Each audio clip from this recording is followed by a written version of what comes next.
Bada bing, bada boom.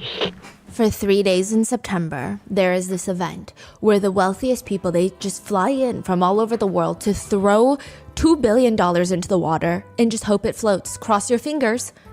Welcome to the annual Monaco Yacht Show. But it's not just yachts being sold here. There's helicopters, personal submarines, luxury vehicles, whatever you're looking for, they have it. The average yacht price sold during the show is on average $30 million per boat, which even the $15 to $20 million, that's considered affordable. That's considered a budget boat. To get the super yachts, you're looking at 9 figures plus, and they're all lined up at the dock for you to view. Some of them have helicopters that are parked on the helipad on the yacht.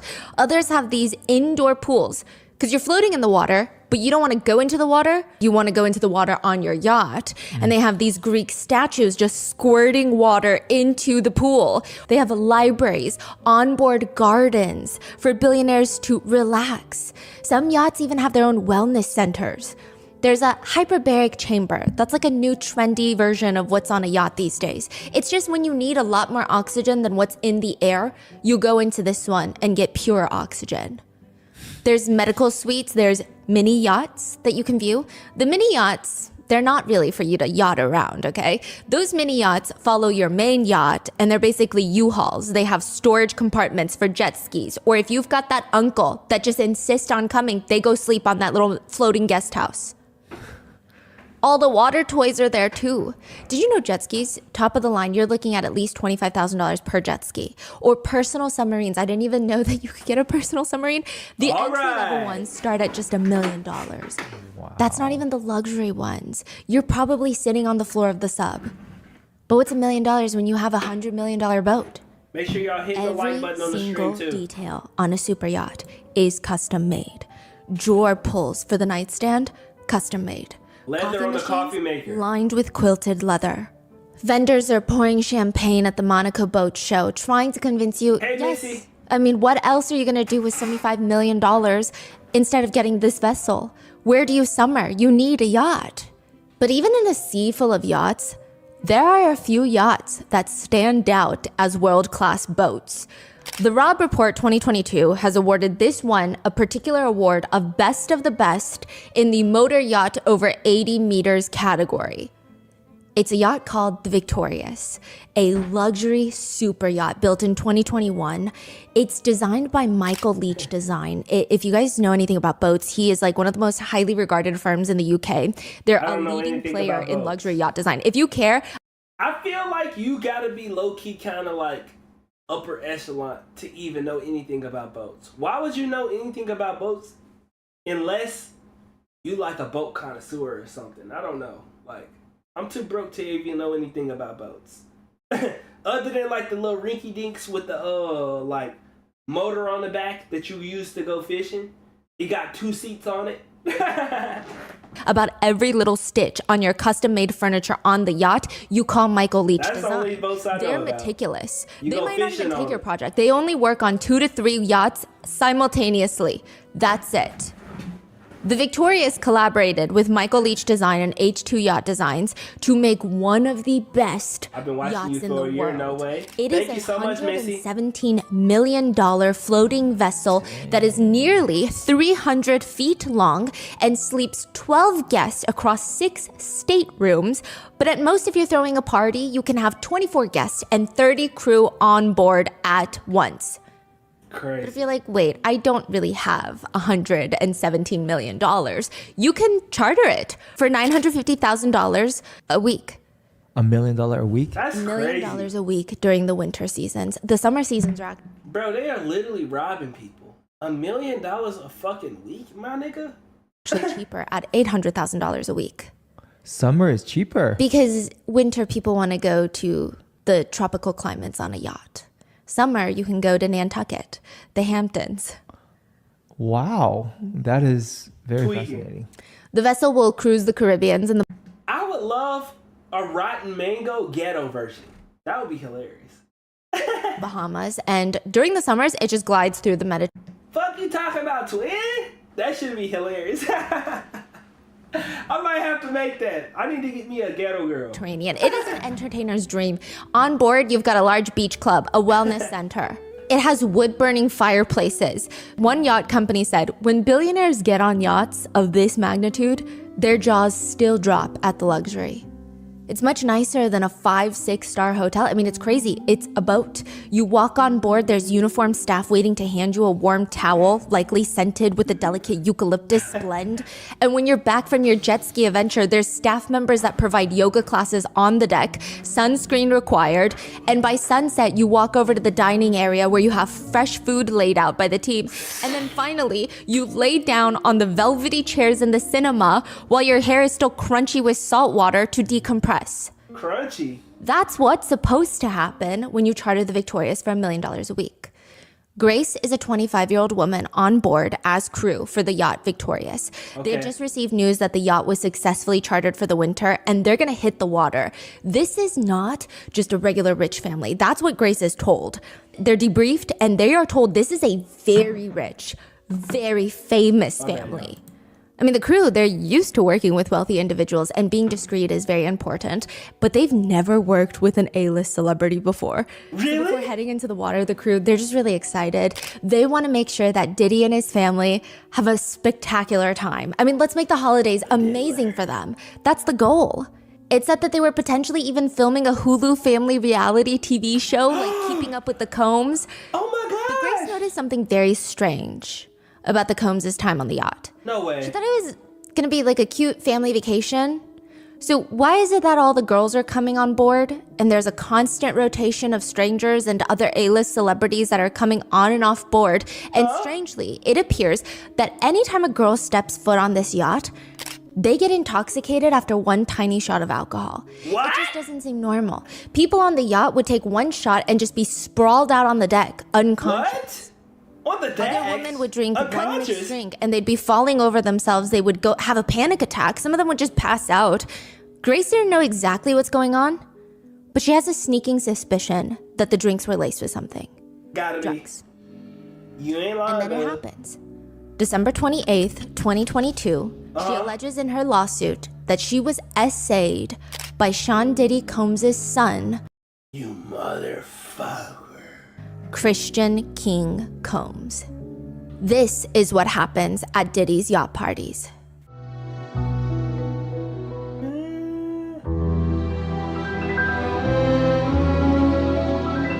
Tragedy of Diddy, Sean Combs.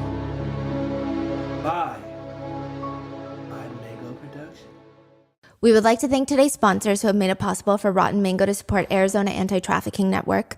Developing as we speak. There Rate have my been intro. no court verdicts yet. So unfortunately, I must legally In the state that comments. these are all current allegations and accusations. People are innocent until proven guilty.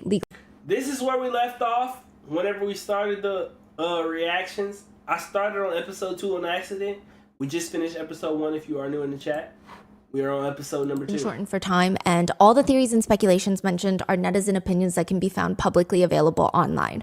All reporting for this episode is taken from information that is online, so please I do just your own joined and I research, already know form your own this is about to be opinions. I'm not crazy. here to convince you Hell of anyone's yeah. guilt nor innocence.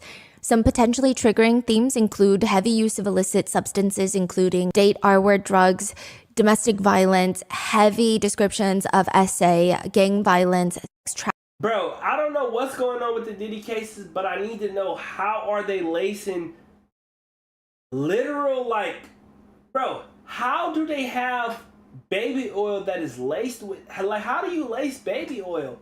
That is scaring me. I don't know why that's so scary to me. trafficking, and this case is very heavy, so please take a break, unplug if you need.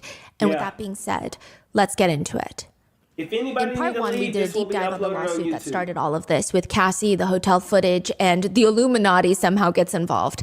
In this part 2, we're going to go in depth on the lawsuit against Christian Combs, the son, what happens at Diddy yacht parties, and the very strange death of the mother of his children, Kim Porter.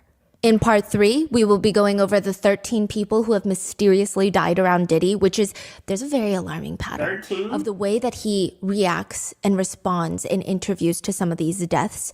It feels odd. And finally, in part 4, we will be going through the so-called Diddy's list, the internet allegations, the celebrity friends who are rumored to have been complicit and partaking in these crazy parties, wild accusations that Diddy is a clone in prison, the baby oil is lace, there's tunnels under his house, as well as the 120 people that are working on suing him. And some of them have since filed suit. Wait, how many? The fuck? How many people? It's odd.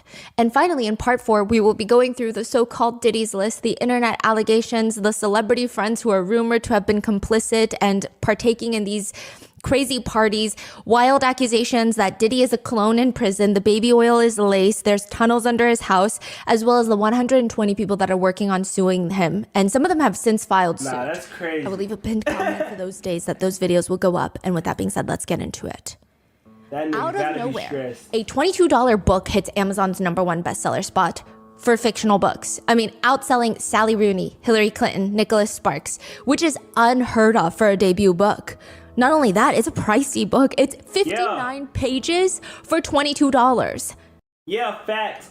How much is a good price for a book? I feel like $10 to $12 is like good price for a book. 15 depending on how good the book is. Like if it's a bestseller and it's 15, I'm not mad at it. You know what I'm saying? But 22, it would be hard for me to pay 22 for a book, especially if I don't know what the book is about and it ain't got no social status. Like, And it's self-published, I like ranking reading. at the top of the bestsellers list. It's even more fascinating when you factor in the part where the entire book is littered with typos. I So buy why a the book hell for is everybody 20, but suddenly nothing over interested that. in this random book? Yeah. It's titled Kim's Lost Words, A Journey for Justice from the Other Side. At first glance, the book appears to be a memoir. The way it's titled, that's the impression. Kim Porter is the late ex-girlfriend of famous musician Sean Diddy Combs. She's the mother of 4 of his 7 children, and she passed away in 2018. 7 kids. After Cassie's lawsuit, after the feds raid Diddy's homes, after Diddy's son released a diss track on the world, this book is released September of 2024, just like right before his arrest. The book is described as being filled with, quote, alleged disturbing and graphic sexual encounters between Combs and other celebrities. The main allegations spewed in the books are Diddy had asked Kim, to use an intimate object for his bottom, and she refused, which resulted in him allegedly beating her. That's what's in the book. There are other excerpts from the book that state that Kim witnessed Diddy having intimate relationships with underage male stars in the industry.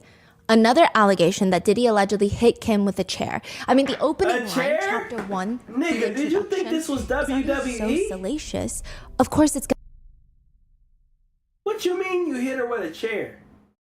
And you wanted her to use a sexual object on your booty hole? Yeah, I said booty hole because that's what they wanted to say, but they ain't say it. I'ma say it though. And she refused, so you beat her? Nigga, you mad she didn't want to play in your booty? I'm sorry, that's not funny, but how you mad that she don't want to play in your booty?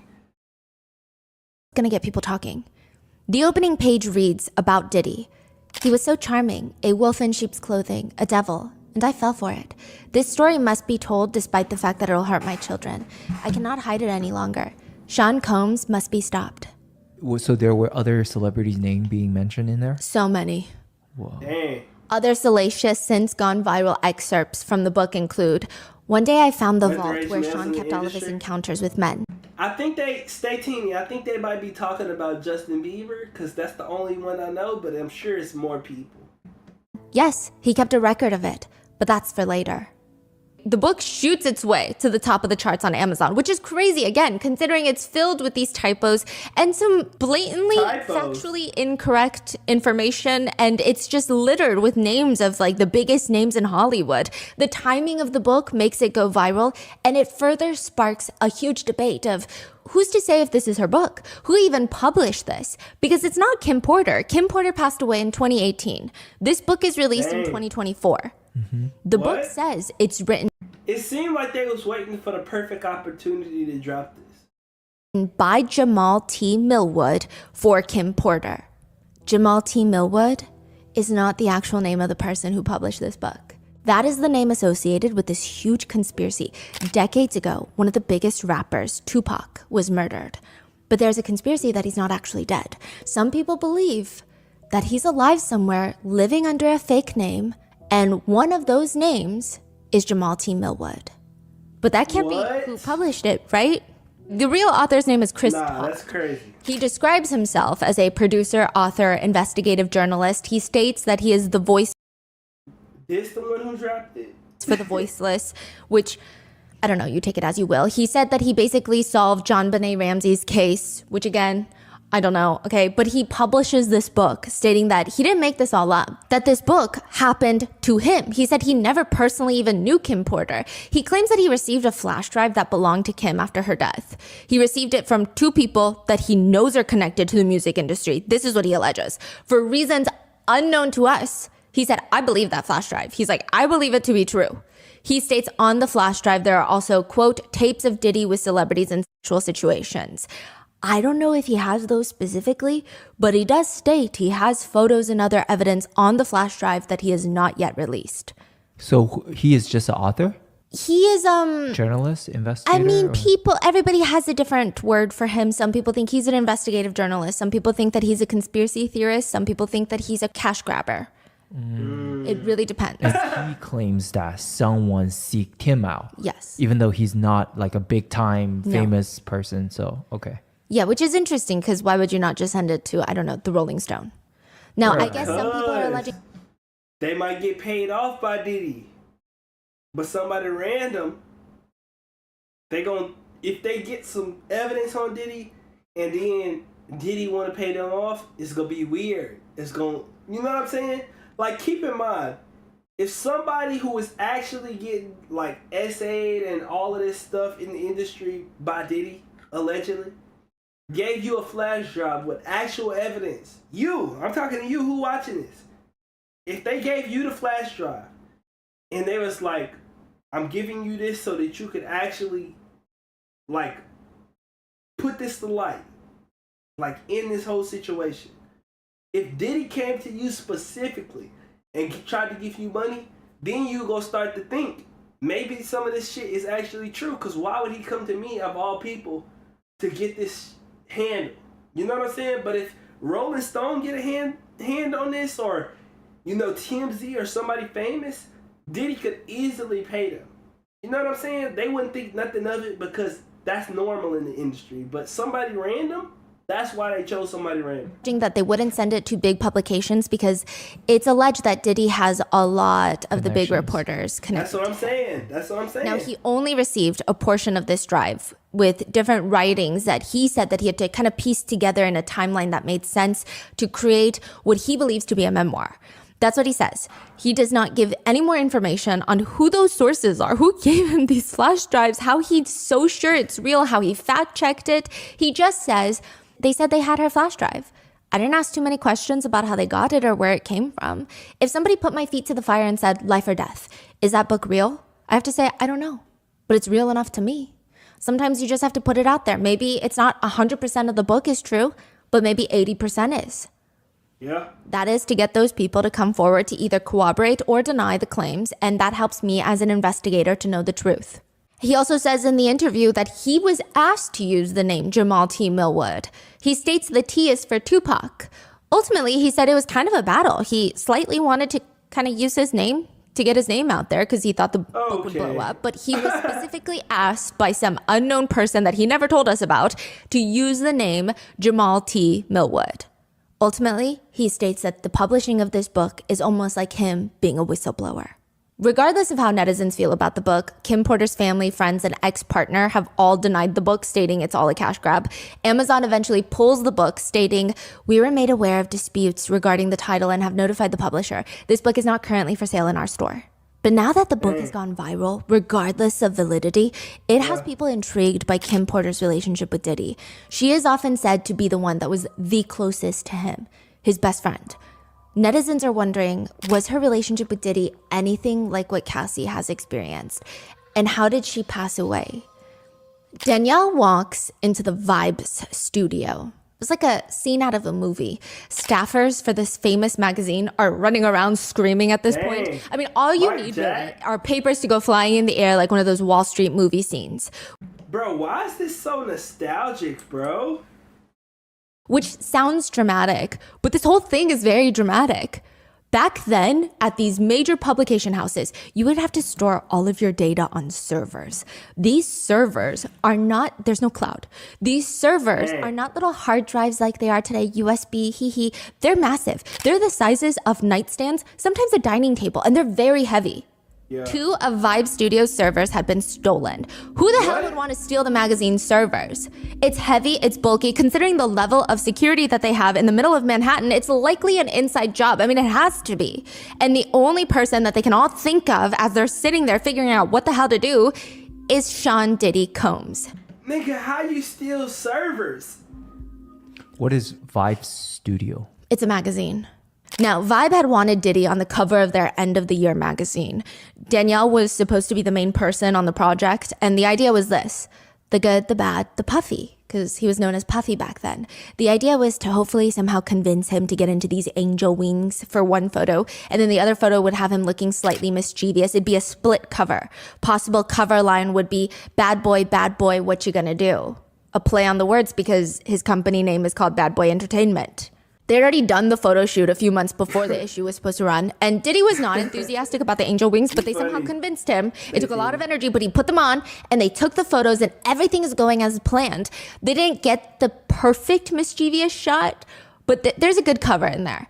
But the reporter, Danielle, she gets a call from Diddy asking him to see the Vibe covers before they hit the stands. And according to Danielle, the conversation goes something like this. Diddy asks to see the cover photos. Danielle responds, "I'm sorry, but that's against our policy. We never show anyone our covers. Okay. You will be dead in the trunk of a car." What? Excuse me? Take it back. That's what Danielle I'm saying. claims he starts laughing over the phone maniacally. Take what back? F you. What? Take it back right now, or I'm going to call my lawyer and you're going to go to jail. The fuck? I know where you are right now. You're right on Lexington, aren't you? She wasn't in the office at the time. She was in the car. Huh? What? Like he knows which street that she's driving on right now? Yes. How would he know where she is? I don't Danielle know. hangs up. She's scared, but they don't make exceptions. They're not going to show him the covers. But when she turns around and goes back into her office, everybody's telling her Diddy's about to stop by. We just got called that Diddy's coming in, and it's clear he wants to okay this cover before it goes to the press. Just a few years ago, he was found guilty of threatening a New York Post photographer with a gun. Apparently, the photographer came out to take a picture of Diddy in his company car. A confrontation took place. Diddy whipped out a gun and threatened the photographer. He was found guilty. So obviously, everybody at Vibe is freaking out. Now, thankfully, Vibe Studios had an external copy of the covers. But Danielle still has this reason to feel scared. The cover goes live, everything goes live as planned, but the servers were still stolen. Nobody knows who. Danielle just has this weird feeling inside of her that Diddy is part of all of this. So he did a photo shoot for this magazine. He wants to see the photo shoot, and they say, no, we cannot do that. And he blew up. That's it. Yes, there's another instance that we're going to cover in the next episode where he was involved in a music video. He had this whole creative idea to be crucified in a music video. Last minute, he decides he doesn't want that part in the music video because he's Nigga, why would you even record that? like, maybe it's blasphemous. Yeah. The executives included it in, released the music video to the world, and Diddy beat an executive with a champagne bottle and was arrested. He has no control of his own emotions. That's what I'm saying, bro. And this is not even a thing that's specific to Diddy. This happens to be very, very, like, common in rap in general. And I feel like that's why, like, rap is low-key, kind of like low-key dying. Because it don't feel like it got no integrity. Like, back in the day, it had a little bit of integrity, even though it was a little bit of gangster and stuff like that. But now it's like, it's tired to the point to where it's like, y'all not even human. Y'all just devils running around. That's what y'all telling us? Y'all don't care about kids, women, nothing. Y'all just devils running around. And once it gets to that point, it's like the world can't even support you because it's like, why would we support you? You're a menace to society. Like he doesn't want to do it anymore. He just throw a tantrum. Yes. He will hurt you if you don't listen. Yeah. That's it. Yeah. Okay. Beyond him threatening a photographer with a gun, Danielle has had a personal experience with Diddy involving him and his girlfriend, Kim Porter. According to Danielle, she had met with Kim Porter and two friends at this little restaurant in New York City. I mean, it doesn't appear that they were close friends per se, but they kind of run in the same circles. They're sitting there drinking their cocktails. They see Diddy walk in, which I'm sure everyone, even if they're not trying to be, they're all a little bit jealous of Kim Porter. She's dating Diddy, one of the most influential people in the industry, even at that point. So the four of the girls, they're sitting at the table. Diddy walks in.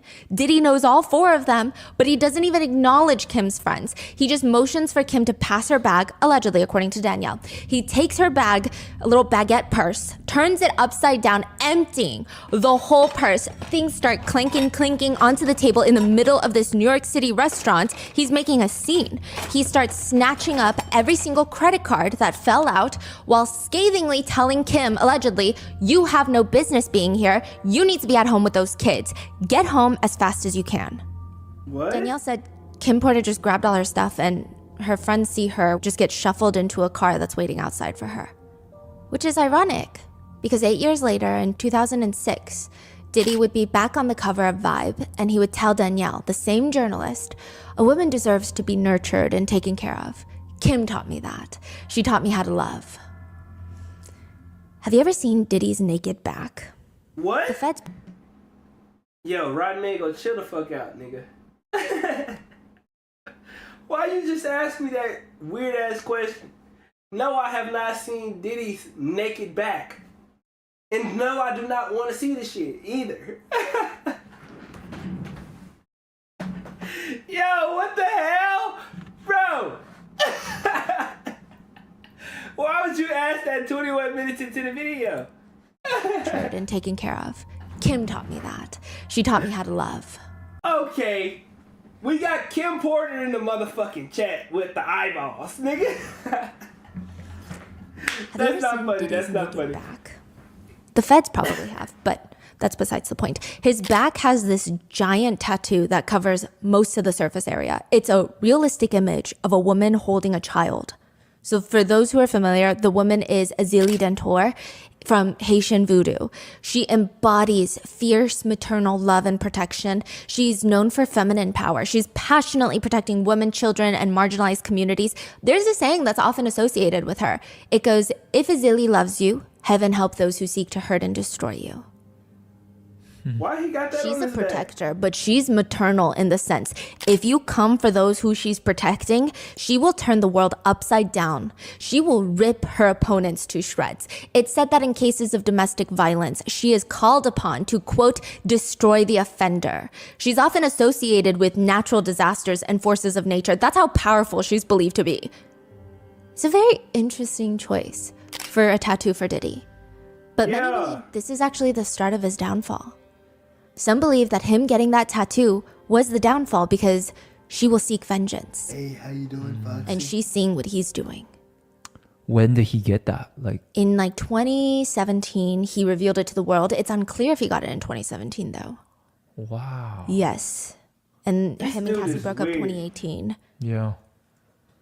Diddy first meets Kim Porter at Uptown Records, which was one of the most prominent record labels in the hip hop and R&B scene. It's now part of Universal Music, but back then, Uptown Records is the place to be, and Diddy gets hired. He's working with the likes of Mary J. Blige, Jodeci, Okay. and honestly, from what I can tell by my little online research, it seems like everybody fucking hated Diddy at Uptown Damn. Records. Allegedly, the other executives would flick him off as he walked down the hallway to his desk, and they would call him Satan behind his back. Wait, what Nah, was that's his crazy. role there? He was an executive. Niggas calling you Satan? So was he an artist then, or? Okay, that's the thing that everybody gets confused with. Diddy was never an artist. Diddy was an executive. He started as an executive. See, this is why some people was in the chat and they was like, I didn't grow up listening to Diddy. Do he actually make good music? He was an executive. That's what I thought. I'm pretty sure he was. He had some songs or he was on some songs. But I knew him as like an executive. Especially like the reason that I know him is because of the whole Tupac situation with him and Biggie and stuff like that. He was a big executive. But I know that he was on some songs or something like that. I don't know.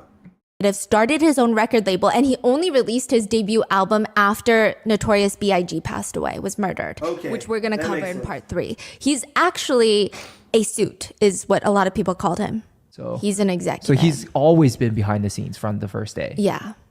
So he starts as an executive and everybody hates him. Well, there's some people that like him, like Kim Porter. Kim Porter worked as a receptionist at Uptown Records in New York City, where Diddy meets her for the first time and says it's love at first sight. Diddy remembers thinking, I wasn't trying to holler at her or anything, but I was admiring her. Her lips, her eyes, her mouth, her shape, her energy. I was just thinking, I wish I had a girl like that. She kind of made me feel nervous. You know, she wasn't like a New York girl. She was a bohemian mixed with Georgia peach hospitality. I got the idea that she liked doing stuff like walking barefoot in the grass. I didn't think that I could get her to like me. You know, she was smooth, you know, like ice. She's cool, collected. She thinks before she speaks. You meet a lot of young ladies and they just don't do that. Kim was never pressed. She was always in control. He would later say, she was my muse. You know how they say it in the movies? I mean, it's corny, but beautiful. She completes me. Which can be verified with some accounts from people at Uptown Records. They said, Puff is a super achiever. Kim is all about peace, love, and life, you know? Puff finds calm in her presence. Puff was in love with her from the first time he saw her. You could tell from the way that he looked at her. Which is unfortunate because Kim Porter is dating an artist signed with Uptown Records, Albie Shore. In fact, they have a son together named Quincy. I mean, it took a few years of Diddy pursuing Kim Porter for them to... Bro, I ain't gonna lie. Is this picture of this nigga Quincy that she dating look like Diddy's son? What the fuck? Bro, this whole industry stuff is messy as hell. Together named Quincy. I mean, it took a few years of Diddy pursuing Kim Porter for them to finally give it a shot. And they said once they start dating, they're just inseparable. They said we went out together, we ate together, we played together. He would want me at the office. I would want him at my shoots because she's also a model. Our bond was so tight. Diddy said life is not good without Kim Porter around. Now, side note, of course, everybody accuses Kim Porter at the time of being a gold digger, but everyone who knew her says, even if you ask about her favorite memories with Diddy, not a single one is materialistic. She says, I'm not impressed by things, not a bag or shoes or a car. I've got a lot of stuff. You know, impress me with your person. Show me that you can be a really good man. That's how you impress me. Is that sway? By the time they start dating, they've got this beautiful blended family. Kim Porter has Quincy from her previous relationship with Albie Shore. Diddy has a 1-year-old son, Justin Combs, that he had with his previous partner, Misa Hilton, who was also allegedly Kim's friend. Bro, so y'all telling me this don't look like Kim Porter's man? A little bit. And how many baby mamas do this nigga got, bro? I can't imagine having more than 2, bro. I'm not gonna lie. After 1, it's like, okay, I'm already doing too much. That's how I feel. I don't know if I grew up old school. 1 partner with kids is enough. The other partner, I gotta genuinely be crazy in love with them to have kids with them. And after that, no kids with nobody else, bro. After 2 partners, no kids with nobody else. And they actually become one of the most iconic celebrity couples during that time. According to one source, some tried calling them Black Barbie and Ken. They have their little fairy tale moment where Kim gets pregnant. She's about to give birth with Christian Combs, her second son, both of their second sons. And it's supposed to be this happily ever after. Until one day, allegedly, Kim is happily... Quincy is Diddy's adopted child, but Kim's biological child. You know he don't care about the partner or pregnant, the kids. Happily in this beautiful relationship. She reads on the tabloids that the father of her child, the one that she's pregnant with, baby mamas, is dating Jennifer Lopez, J-Lo. And she's like, I didn't know that we're broken up, basically, is what a lot of sources allege. That she didn't know until she read the tabloids. According to an older Essence magazine publication, when Kim was pregnant with the couple's first child, Christian, Diddy, quote, stepped out on the relationship and in an astonishing display of celebrity infidelity, took up with Jennifer Lopez. Suddenly, there was Kim Porter's man, the father of her newborn son, parading his movie star girlfriend in front of the paparazzi's flashing cameras. To all the world, it looked like he was thinking, Kim? What Kim? Nah, that's crazy. Kim said the worst part of it all was that Bro, I'm not gonna lie. Imagine you messing with somebody already. It hurt really deeply to be messing with somebody and you find out they messing with somebody else. But imagine you find it out through like the social media. Like a good example of that is nowadays. Imagine you dating somebody and you get on TikTok. You log into TikTok after a fresh nap. Like you woke up in the morning, you wake up, you get on TikTok to your morning scroll, and a motherfucker on TikTok talking about some so-and-so, your man is dating somebody else. And you like, huh? Nah, this can't be true. You get on Instagram, Shade Room posting, so-and-so dating somebody. You find out your person is with somebody else on social media? I ain't gonna lie, I might actually go to the toilet and throw up for 3 hours straight, bro. What are you talking about? And I'm blowing up phones. I'm showing up to the crib. I'm acting crazy as hell, because what the hell do you mean? What? Everyone, anytime she was around people, they would just keep asking her, "Oh, Kim, are you all right?" She said, quote, "I just hated that. They were talking to me like I was just really crushed. I have kids. I'm a grown woman." According to some sources, Kim refused to acknowledge the fact that Diddy was dating J-Lo. She left. She broke up with him. She's no longer dating him, but she didn't confront him. She never mentioned J-Lo. She just broke it off. And sources say that drove him absolutely batshit crazy. She didn't let it show, right? No. Yeah. Her former attorney would later state, she knew he was sleeping with other women, but she was very jealous of J-Lo. How could you not be? But Kim was like a Disney princess, really, one of the most beautiful women I'd ever met. But the relationship wasn't real. That's what Kim and Diddy say. Yeah, that's what they both state after the fact. Kim says that relationship with Jennifer Lopez wasn't real. The world just saw the bright lights and camera, but I knew what was really going on. He was still in love with me. In a previous interview, Kim stated, he still called 50, 60 times a day. It was like my life was not my own. He was very, very intrusive. And they were public. They went to the 2000 Grammy Awards together where J-Lo wore that insane green Versace dress that everybody, yay! I ain't gonna lie, that motherfucking dress looking good. And I don't know if it's because she's showing skin or what it is, but that motherfucker look like it's fitting. But I ain't gonna cap. I'm looking at her eyes and I know what drugs look like. It's definitely some drugs in my eyes. The one that started a Google image search. Yes, okay. I don't even know the story behind that. Yeah, definitely some drugs in the eyes, chat. Up that photo, like Google created the image search tab. Oh, wow. Because of that photo. Yeah, they were an iconic couple. So from the outside, they seem like they're both in love. But again, according to Kim and Diddy, they were not. Diddy corroborates all of this by stating the whole time he was with J-Lo, he could not stop thinking about Kim Porter. And he also kind of blames the cheating on Kim by stating, I'm used and he keep wearing that cross. I don't like that. to applause when I walk into the room.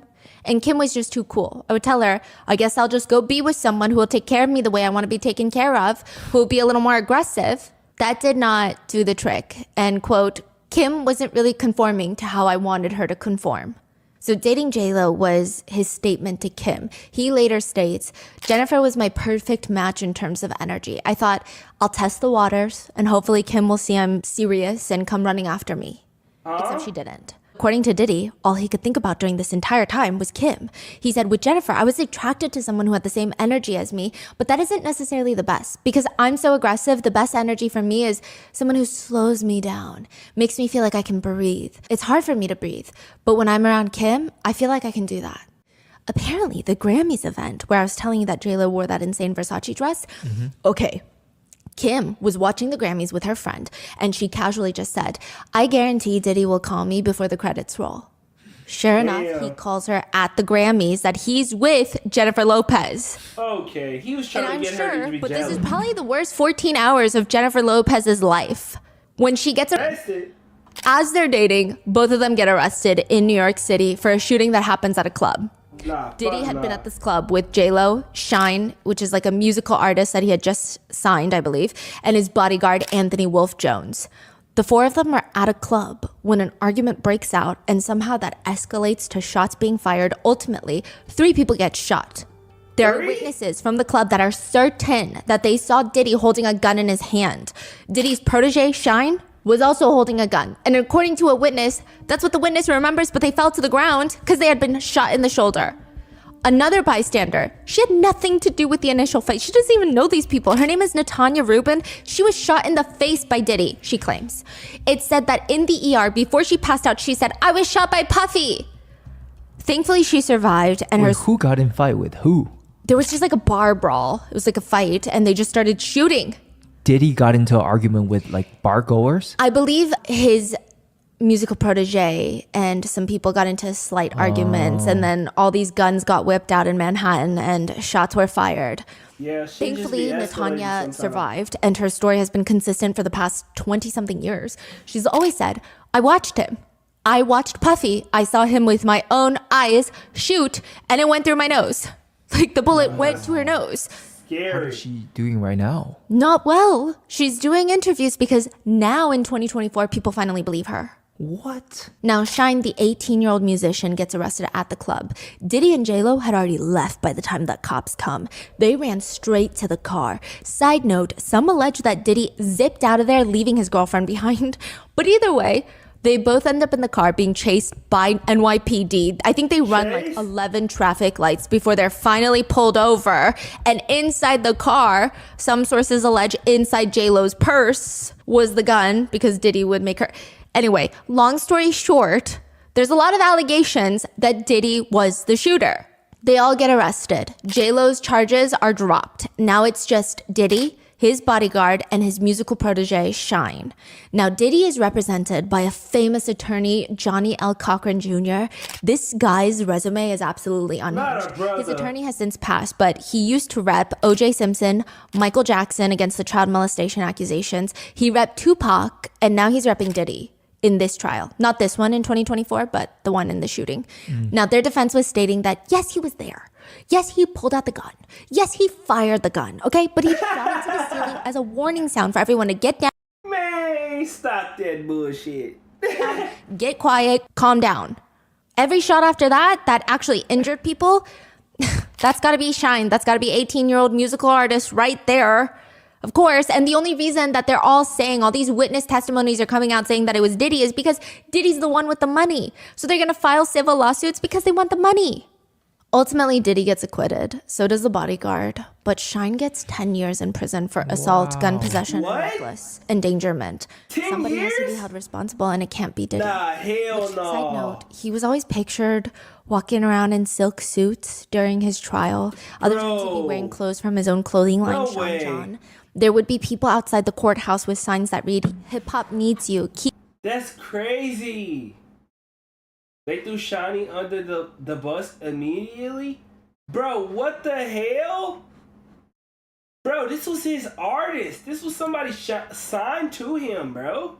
Gets acquitted. So does the bodyguard. Like, am I tripping? This is actually crazy. This like he can't even be held accountable because he just... It feel like he untouchable at this point. Guard, but Shine gets... Hold up, y'all. I can't hear myself. Or I can't hear the...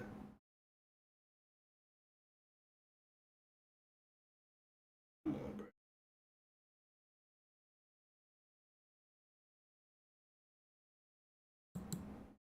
...10 years in prison for assault, gun possession, and... What is going on with my headphones? That is crazy. Hold up. I'm gonna put the iPhone headphones in. My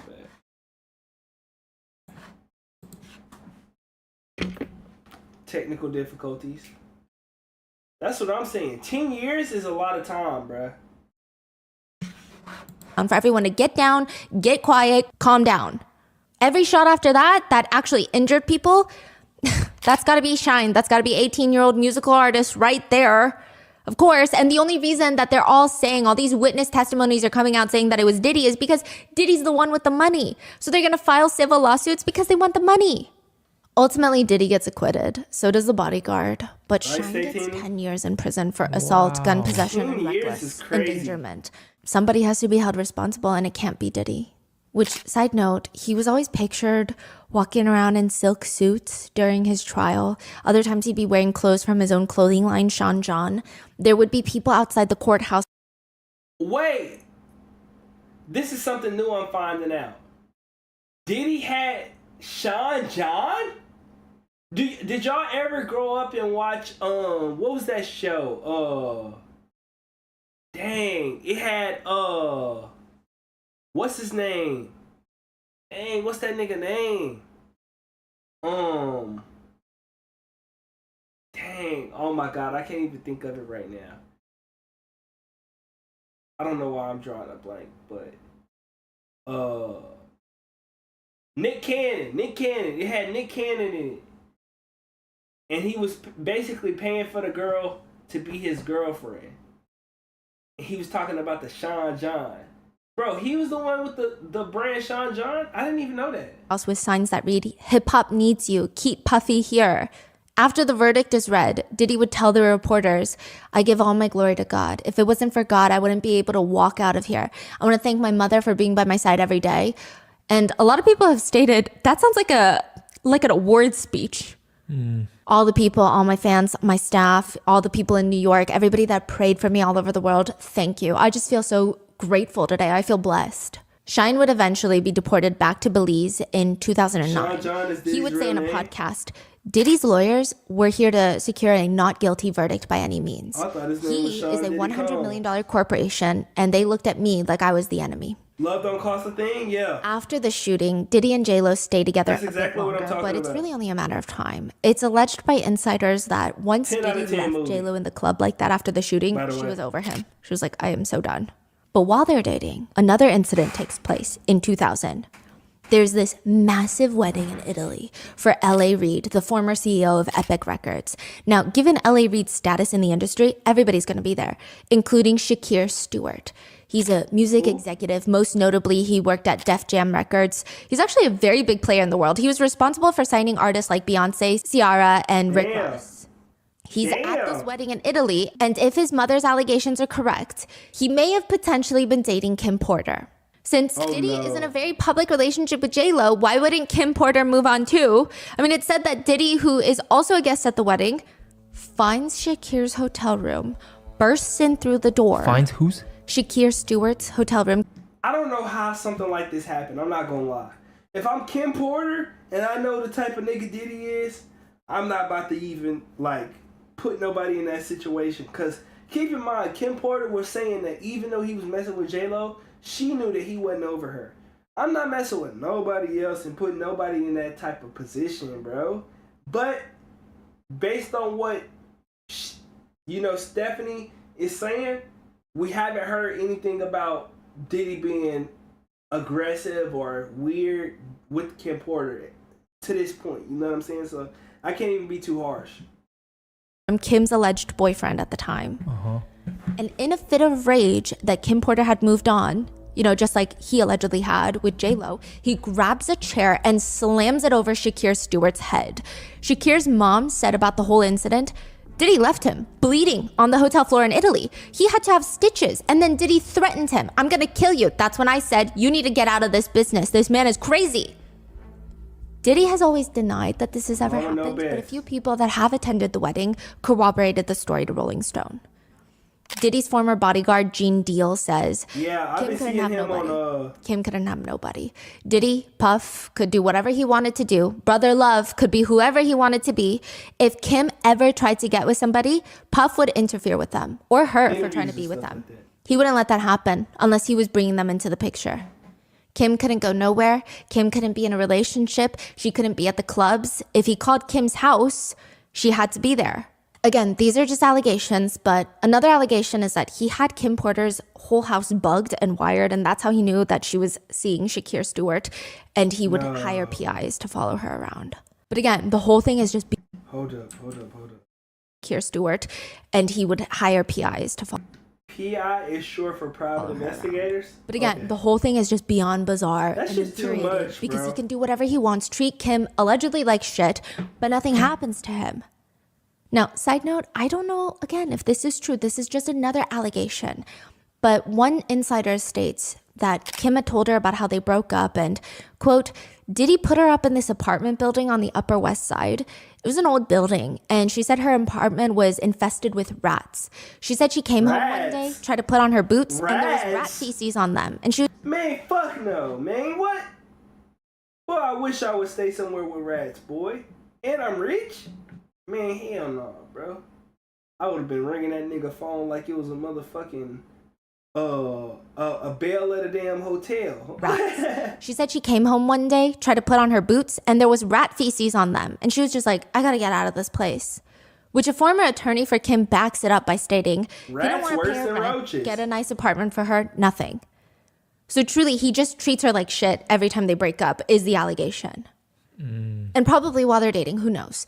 Now, the anonymous source continues in the allegations. I mean, I remember just her being the sweetest, kind, warm, and caring person.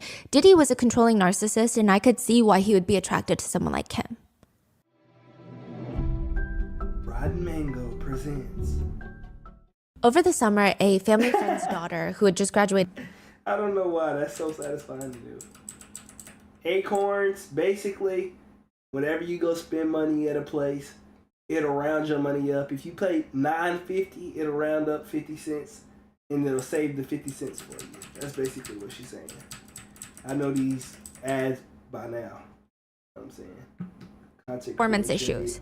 Reacts. Oh shit, hold up. I missed some shit. Content creation bodyguards, Joe Sherman. And the only reason she was even meeting with them is because she was dating one of Diddy's employees, an executive at Bad Boy Entertainment. What? Diddy called her specifically to come and talk to him about her boyfriend's performance issues. She thought it was weird, I'm sure, but maybe he's trying to sit her down and be like, are you distracting your boyfriend from work? Why is he so distracted? She just wants to help her boyfriend. So she goes to meet with Diddy. They urge her to drink a glass of wine. She drinks it, and that's it. She knocks out, and now she's waking up, and her arms are tied behind her back, allegedly, according to the lawsuit. Now, Diddy and Joe Sherman, the bodyguard, this is what she says. Her lawsuit alleges that they essay her from that point forward. She states that she was crying for help the whole time, and nobody came. According to the devastatingly explicit lawsuit, quote, plaintiff is going to be Talia and Mr. Combs is Diddy, so I'm just going to replace it to make it easier. Talia screamed out in pain, but Diddy continued to violently, anally rape her. He physically overpowered her, smashing her head down on the pool table. During the brutal attack, Talia vomited into her mouth and on the table. At one point, she involuntarily defecated. Diddy was undeterred. He wiped himself off and applied more lubricant and without any acknowledgement of Talia's distress, proceeded to essay her. The lawsuit states she experienced intense pain and burning sensations before losing consciousness again. The next thing she knew, she woke up on the couch to, allegedly, Joe Sherman slapping her across the face, forcing his private parts into her mouth. She states her face and wrists were bruised. She was in severe pain and distress. And when he was done, she quickly grabbed her clothes in fear that Diddy would come back and just ran out of there. She was terrified at the time to report Diddy because it's Diddy, but also she claimed she was in a very nasty custody battle over her child, and she was scared that this would make her lose her chances. She told her boyfriend, the executive, but allegedly he tells her not to do anything because you're going to ruin my career. So bro, no fucking way you said that bullshit, bro. See, that's the type of... I don't know how women do it, bro. That's the type of shit that'll make me crash out and murder somebody in GTA. Allegedly, bro. The fuck you mean... don't ruin my career? Nigga, if you a real ass nigga, your career would never be ended because you would know how to make money multiple ways. You bitch ass nigga. Fuck wrong.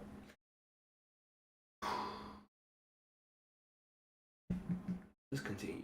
The executive, but allegedly he tells her not to do anything because you're going to ruin my career.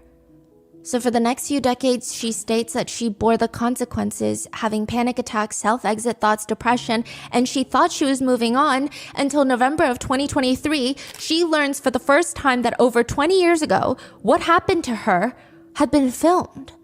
And that video of her being essayed was being shown to multiple men at Bad Boy Entertainment and was used to publicly degrade and humiliate her.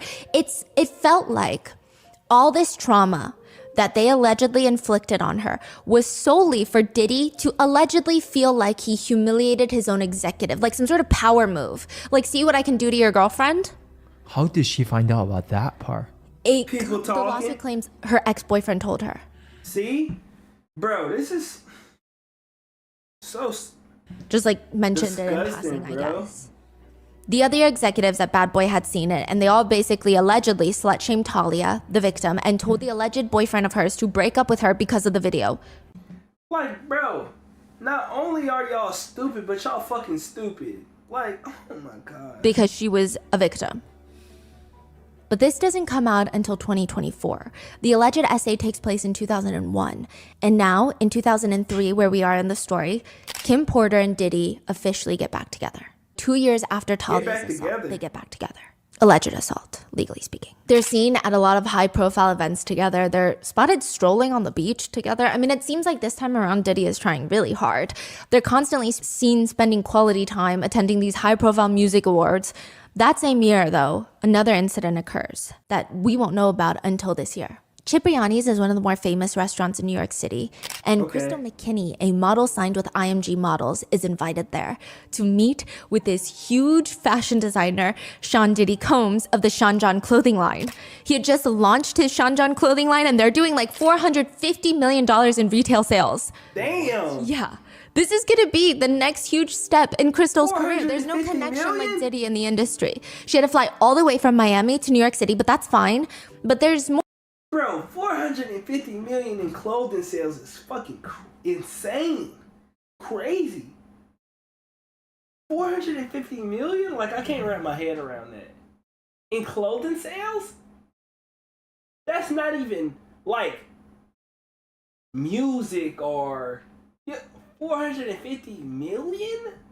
Jesus Christ. More rules. The designer for Sean John tells her that she needs to go to the hair salon, make sure to touch up her roots so that she remains fully platinum blonde. She needs to get her extensions, and the clothing to meet Diddy in must be a black leather coat with a fur hood, a translucent chiffon beige V-neck shirt, a fur-lined handbag, and jewel-encrusted jeans.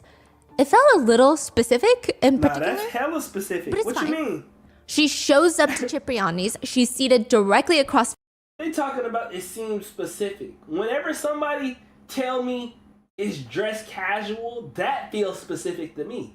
This motherfucker had a whole fucking dress itinerary for this bitch. What you mean? It feels specific. That was motherfucking specific. But it's fine. She shows up to Cipriani's. She's seated directly across from Diddy, and almost instantly, he's hitting on her. Quote, Oh, no. coming on in a sexually suggestive manner. He keeps telling her that she's beautiful, her eyes are gorgeous, you're gonna make it one day as a model, you're gonna be big one day, especially because I'm gonna help you, I'm gonna get you the connections. And he's just nonstop whispering these things to her, refilling her wine glass nonstop. He gives her his number and tells her, call me later tonight. That night, he instructs her to meet him at his New York City studio, at which point there's a bunch of people drinking there. Just smoking a joint, drinking. She smokes weed, so Crystal accepted. But that was not weed. No. Supposedly, she believes it's weed laced with a narcotic and maybe some other intoxicating substances, because one hit, that's it. She's like, that is crazy. Because she's a weed smoker, so this is not weed. One hit and she's feeling not well, and he tells her, you're being way too uptight. Keep drinking, keep drinking. She said she feels like she's floating in the air. Eventually, she's unable. Bro, I'm not gonna lie.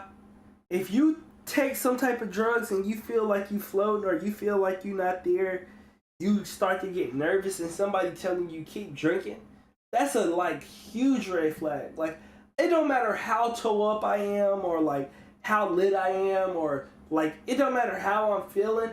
Bro, if I'm feeling crazy out of my mind and somebody telling me to keep taking more drugs, that's an automatic red flag.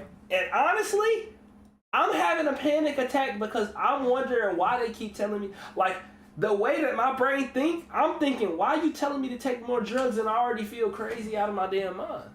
That's how I'm feeling. Like, I feel bad to even hear this. Able to control her body. She tries to go to use the restroom, but allegedly Diddy follows her in and essays her. No. He forces her head down and commands her to, quote, suck it. She refused, but he allegedly forced her anyway. And she states that he just left once he was done getting what he wanted. She gets up, ends up losing consciousness. The next thing she remembers is just in a cab heading out of the studio. Years later, Crystal would end up hospitalized after a self-exit attempt. And What? it's hard, she states in the lawsuit, because everywhere she would go, she would be reminded of her alleged assayer. He's everywhere, on TV, music, film, everywhere, being celebrated, everywhere, and she can't escape. She said, I had my whole this is future bad. mapped out that was stolen from me. Being essayed and having no recourse is so painful. I felt like I was dying. Every day, I did not have the strength to come forward yet. I hope that by speaking out, I can help other victims come forward and seek justice. The public would find out about Crystal's allegations decades later. But she's not the only one suffering. The same year in 2003, while Diddy is flaunting Kim Porter on his arm, getting praised for raising $2 million for the New York City education system, winning BET Awards, MTV Awards, getting nominated for Grammys, Rodney was saying she didn't have much control.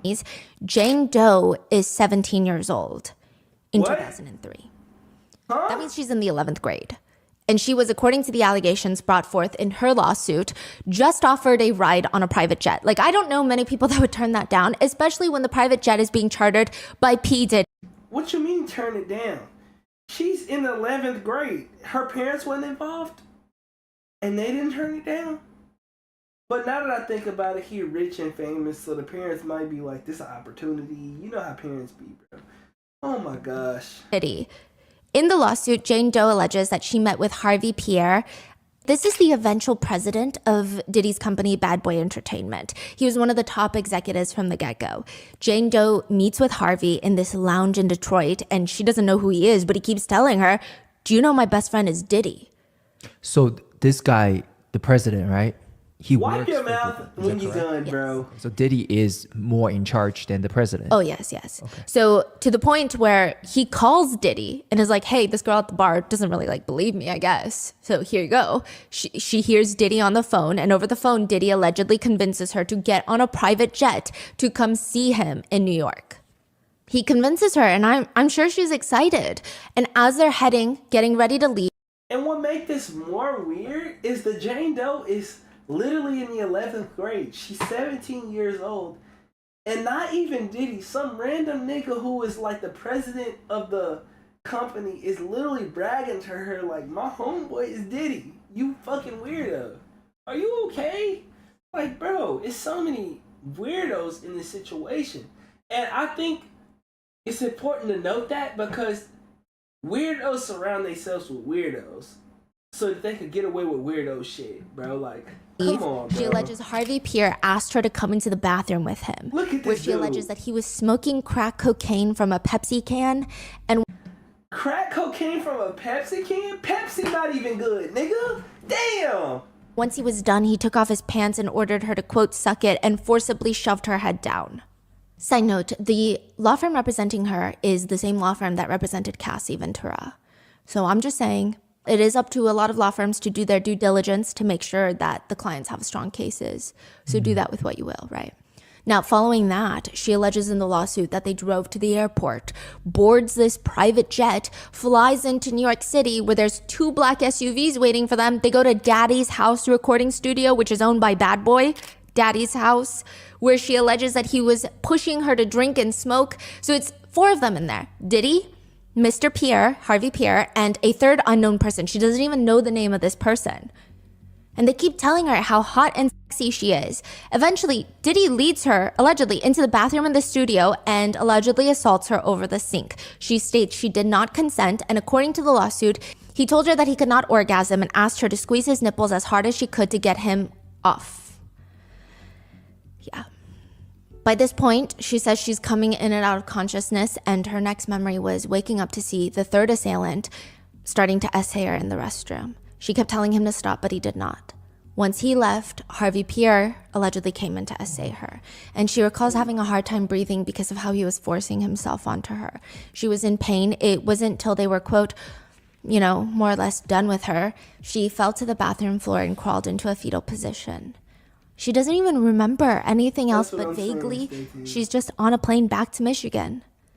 When this lawsuit was filed in the end of 2023, Harvey Pierre has denied the accusations against him, stating, "This is a tale of fiction. I've never participated in or witnessed..." Bro, I know this nigga do drugs. Like, look at this nigga's lips, bro. This nigga's nasty.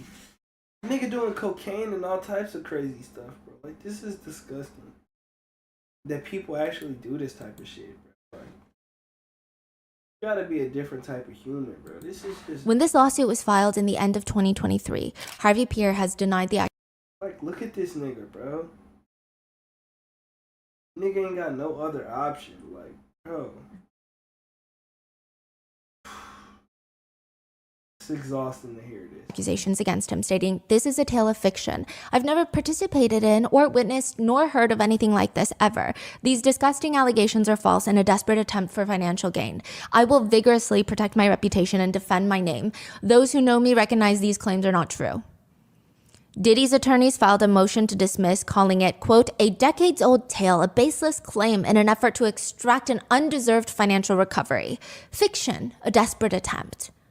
But this is what Jane Doe alleges happened in 2003, the same year Diddy is back together with Kim Porter. And it's very likely that Kim Porter did not know about these incidents. Video number 2. Because Gene, the former bodyguard, states, Kim would have incidents with Diddy where he would allegedly convince Kim to partake in group activities and do things that she did not want to do.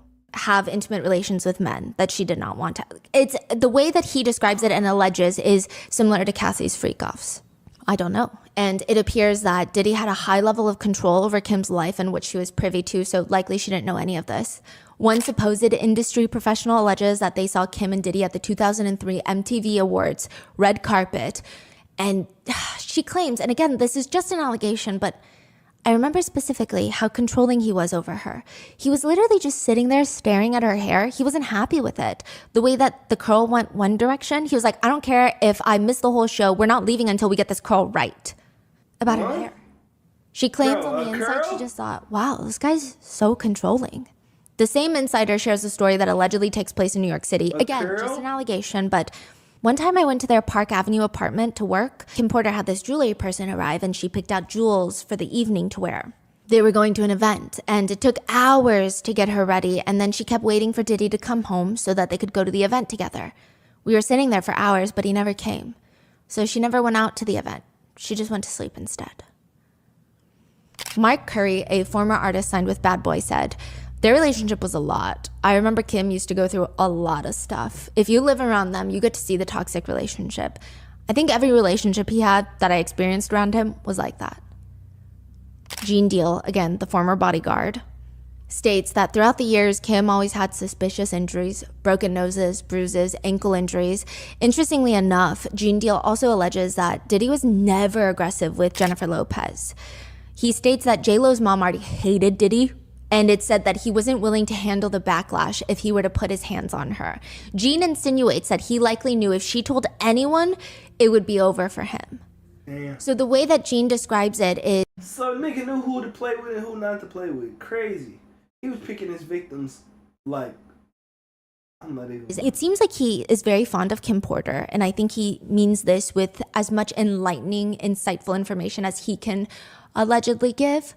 But he's stating that Diddy knows who to mess with. J-Lo was not dependent on him. She was already a star by this point. Whereas the women that he does physically go after, allegedly, are women that are dependent on him. Yeah, I mean, that's typical behavior for someone like... Yeah.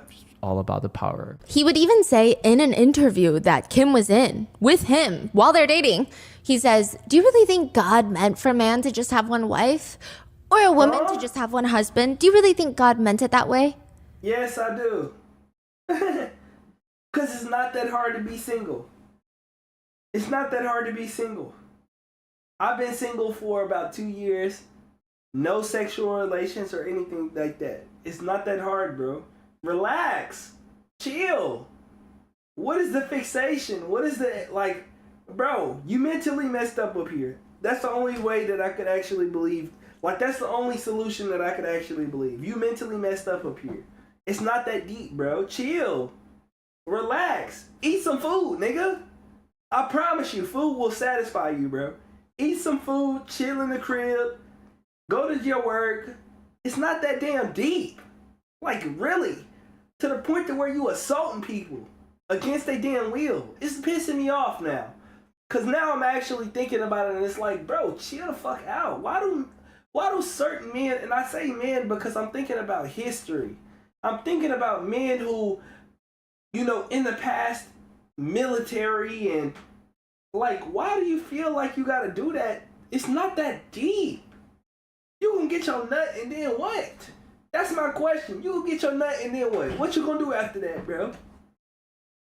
Like, what's the course of action? You're not thinking of the person? Like, Jesus Christ. Kim snaps back. Do you really want me having sex with another man? You want that to happen? No, but God made us different. She explains, that is such a cop-out. I could just be like you, but I just choose not to be. Well, sometimes things happen, and this is the most monogamous I've ever been in my life. That's all I'm trying to say. Oh my God. Kim would later tell... Shut the fuck up, bro. If you don't want to be monogamous, then don't, like, mess with nobody who want that. Jesus Christ, bro. This man... the most monogamous I've ever been in my life. That's all I'm trying to say. Kim would later tell the reporter, he's giving, gentle, and sensitive, especially with me. He's really a good guy with a big heart. I get to see that, and I'm really thankful I get to see that. Until one day, Diddy comes home, and Kim Porter is gone. So they get back together in 2003. Around the end of 2007, she leaves. Unbeknownst to Diddy, while he's out of town at the BET Awards show, Kim calls her closest girlfriends over. They pop open a bottle of wine. Cheers, clink, it's time to pack. Kitchen table, nursery furniture, the cars, everything is leaving with Kim. I hope that he came home to an empty home, but I'm not sure how much she took. After 12 years, Kim Porter finally walks out on Diddy. 12 years on and off. She's done being his romantic partner. I mean, she will always be the mother to his children. They will co-parent, but she is so done. A little over 10 months prior to her moving out, Kim Porter was pregnant with Diddy's twins. They had rekindled their on and off relationship again, like I said, and they had done all these interviews. They were in a very public relationship, and she had done recent interviews after getting pregnant about, I know Diddy like I know my kids, and just talking about how what they had was different. And then one day, Kim's friend calls her, and she sounds uncomfortable, I'm sure, and she tells her, basically, Diddy had cheated on her with another woman, and that woman had recently just gave birth to Diddy's child. Huh? Do we know who? Sarah Chapman, and she gave birth to Chance. Bro, how many baby mamas did this dude got? He had a baby mama before Kim. Then he had Kim. Now he got her. I know he got another one, so he got at least 4 baby mamas. This is crazy. Combs. She was born just like 5-6 months before the twins were born. To which Kim had enough. She never confronted him while she was pregnant. She just said, it's not an original script. He's not the first man who has cheated. He's not the first man who's had a baby outside of the relationship. He's not the originator of this. But at this point in my life, I have girls now. It's a different program. The worst part is he didn't tell her until after she gave birth. So she's giving him the time to fess up, own up, because he's a literal newborn baby. So just tell her. Sarah gives birth to Chance Combs July of 2006. The twins are born December of 2006. She says, he told me he may have gotten himself in a situation and he may have fathered another child outside the relationship. Kim said she already knew and responded, really? Well, I already knew, and I'm glad you decided to be a man. I was like, dude, this is so whack. I can't even respect you right now. And for me, once the respect is gone, I'm not even listening to you anymore. Yeah. That's how... I know women do this specifically, but I feel like everybody should low-key kind of be like this. Once the respect gone, just hang it up. Because it's like, it's no way you're going to ever get to the point to where you can respect them. Later, the same magazine, Essence, will ask her, you left in quite a dramatic way, taking the furniture, the cars, leaving. They ask, why did it go down like that? Because there was no other way. You think he would have let me walk out the door? He wouldn't have wanted me to go. Were you scared? No, not at all. But I wanted to be dramatic. I wanted him to know I wasn't breaking up with him for 2 weeks or maybe leaving for 2 days. If I pack up everything, twins and all, it means I'm out. Puffy's an action person, not a talk person. So I had to have an action. Telling him, babe, I'm leaving, just wasn't going to do it. In another interview, she states, mainly I'm a mom first, so that is the most important to me. So everything else kind of comes after that. That's good. And it seems like that's exactly what she planned on doing. Focus on her career, her children after the breakup. In an interview with Essence, Kim was asked, if Diddy called you today and said, I want to get married right now, would you? She says, I would say no. And not because I don't want to get married, but because he's not ready for marriage. When I get married, I want to stay married. He's I want never both gonna be parties to be on the ready same for page at the marriage. same time and to leave a certain type of behavior behind. That's a commitment I don't think he's ready for. Diddy would also state around this time, Kim is an incredible mother to our children. We've been part of each other's lives for many years, and I've always admired her courage and strength. We're the best of friends. You know, I got 3 girls, 3 boys, and they're really kind, great people. They got a lot of love in their hearts. I'm the luckiest man in the world. So she walked out just one day after finding out that Diddy was cheating. Yes. But Diddy never went after her. Like, you know how, he's very controlling. Yes. He's very, It seems like he did. He did. Yeah. But she's like, no, I'm done. Don't come for me. And okay. She stood on That's business. the allegation. It seems like He he took did. the actions as serious. Now, Kim also lets it be known that they were on amicable terms. She said that they're still friends. He calls every single day. She told her reporter, we're committed to our children, even if we couldn't commit to each other. I mean, it's clear none of them want to say too much publicly about what happened. And like Kim said, she's going to focus on her career. And perhaps one of that is acting. She was in a pilot episode for a show called Single Ladies, where her character is a snarky former, quote, video vixen. Video what? Video vixen, I guess, is talent that's hired for music videos typically. Yeah. Side note, a few netizens have been reposting this. If y'all want to know what video vixens really are, it's the girls who be in the music video with the guys who be twerking.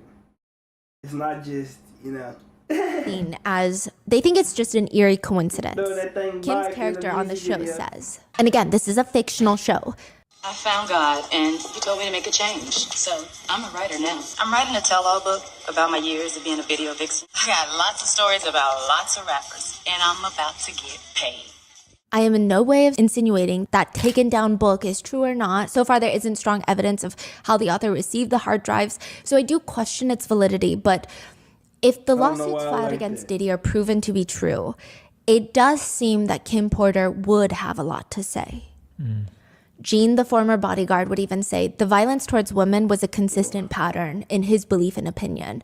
He alleges that he heard that Diddy had beat Misa Hilton, the first mother of his child, Yeah. Justin's mother, so hard that she allegedly once was so scared she crawled under a car to get away from him.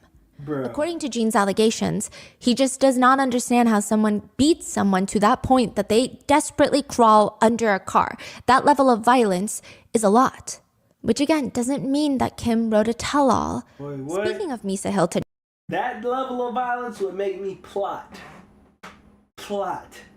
A serious plot. Not no play plot like this a video game. No, like I'm genuinely plotting and figuring out, ready to throw my life away. Type, you done beat me so bad that I'm under the car? Wait, what? Well, I'm plotting. In GTA, of course. and Justin's mother. April Lampros is another victim who has since filed a lawsuit against Diddy. She had received an invite in the mail. A Father's Day celebration for Diddy after the birth of his first biological child, Justin Combs, that he shares with Misa Hilton. So this is before he's dating Kim Porter. So this is the 90s? Yes. Okay. Dear friends, join us in celebrating the original Bad Boys' first Father's Day celebration. For this occasion, there is a dress code. No jeans or Father's Day? sneakers will be permitted. It's a Father's Day party. April is a student Come from on, FIT, the bro. Fashion Institute of Technology. You throwing a Father's Day party? You ain't got no damn life. And this is all awkward because she is allegedly seeing Diddy romantically, and Diddy just had a child with Misa Hilton, and the whole thing is weird. Okay. April Lampros states in her lawsuit that he was just Bro, on Father's Day, it's like a Happy Father's Day, that's it. You might get a little gift. You know what I'm saying? A party is crazy, bro. love bombing her constantly, bringing her gifts, bringing her to the studio to impress her. Even a month after the Father's Day event, she was invited to see performances by Usher and Notorious B.I.G. thanks to Diddy. And at first it all seems sweet. He just seems like he always wants to be around, flying her from New York to Atlanta to Miami, just wherever he was, he wanted her to be around. But then he told her that they have to keep their relationship a secret because she alleges, quote, he did not want anyone to know that he was seeing her because she's a white woman. The lawsuit goes into detail about 4 alleged SA incidents. That nigga was scared Dr. Umar was gonna get on his trail. The first, April alleges she went to meet with Diddy at a bar in Soho. He introduces her to a female friend of his. She remembers having a few sips of her drinks, and they all left for a hotel nearby, and she just had this feeling of uneasiness in the hotel room. She remembers laying in bed when Diddy forced himself on top of her.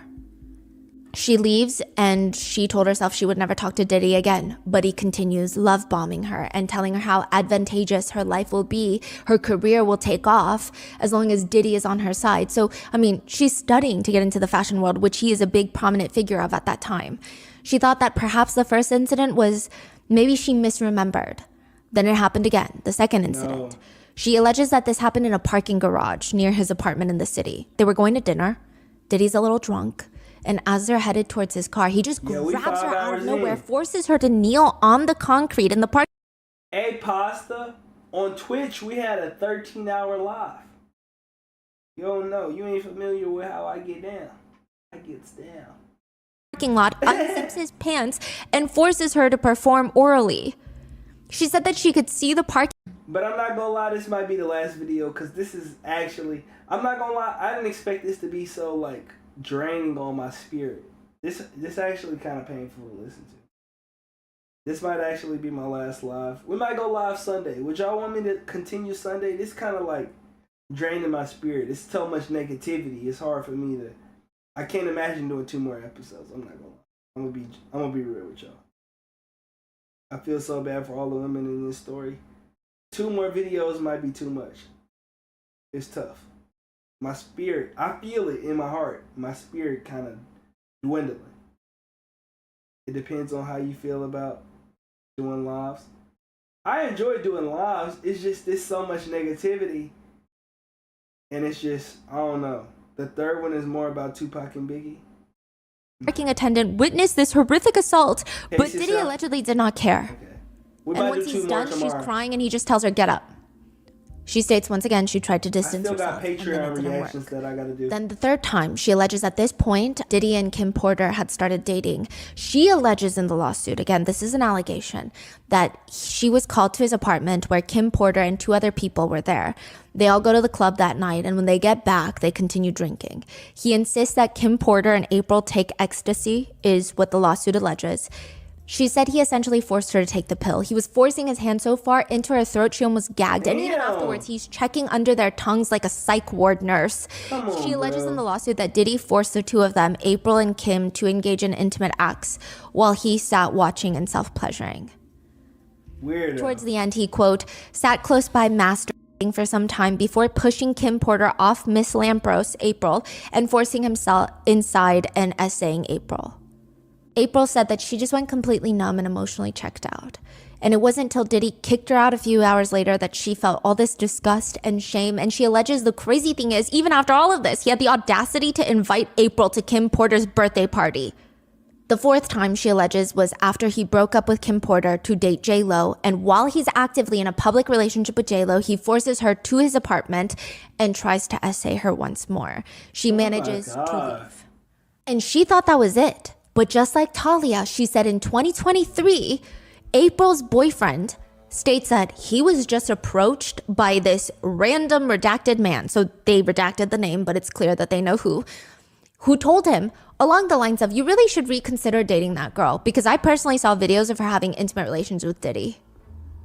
April alleges that's how she discovered he had filmed some of the encounters. She didn't know that he had filmed it, and she didn't know that he had shown it to people. Other key allegations in her lawsuit.